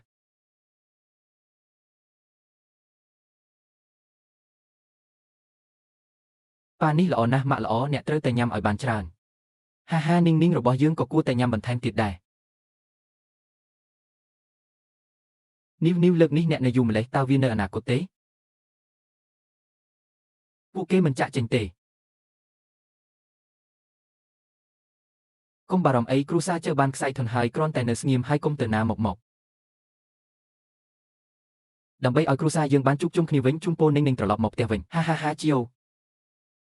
តើអ្នកណាអាចយឺតយ៉ាងនេះខ្ញុំនឹងទៅបើកទ្វារចេញយ៉ាននាំអ្នកមកទីនេះធ្វើអីវិក្រីបុនចូលឆ្នាំចិនពូមីងនិងមីងវិក្រីបុនចូលឆ្នាំចិនវិក្រីបុនចូលឆ្នាំចិនវិក្រីបុនចូលឆ្នាំចិនធម្មពលរបស់គ្រូសាឆេនគឺគួរឲ្យធុញពេកខ្ញុំបានដើរមកទីនេះដើម្បីដឹកអីវ៉ាន់ទៅញ៉ាំអាហារពេលល្ងាចថ្ងៃចូលឆ្នាំថ្មីអូអស្ចារ្យណាស់ចេញយ៉ានឡៃសូមអង្គុយចុះប្រញាប់ឡើងអង្គុយចុះឲ្យលឿនថ្ងៃនេះផឹកស្រា2-3កែវជាមួយពូរបស់អ្នកយកព្រមទេអង្គុយចុះសិនទៅខ្ញុំទៅយកចានមួយមក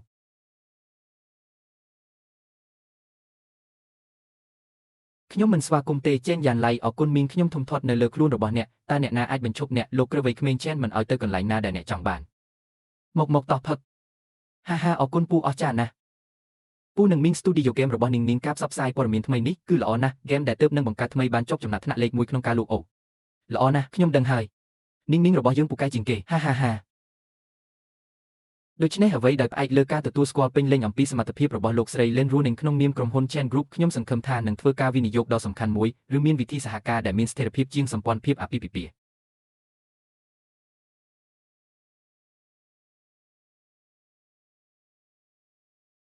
គ្រូសាយើងជាគ្រូសាតូចមួយដែលមានចិត្តរាបទាបយើងមិនលេងហ្គេមអាពាហ៍ពិពាហ៍ដែលបានរៀបចំនោះទេមិនមែនជាសម្ព័ន្ធភាពអាពាហ៍ពិពាហ៍ទេខ្ញុំចេញយ៉ានខ្ញុំចង់សុំសិទ្ធិពីអ្នកក្នុងការស្នើសុំរៀបការជាមួយខ្ញុំចង់ផ្ទេរទ្រព្យសម្បត្តិទាំងអស់របស់ខ្ញុំរួមទាំងខ្លួនខ្ញុំផ្ទាល់ខ្ញុំនឹងវេចខ្ចប់វាហើយផ្ញើវាទៅអ្នក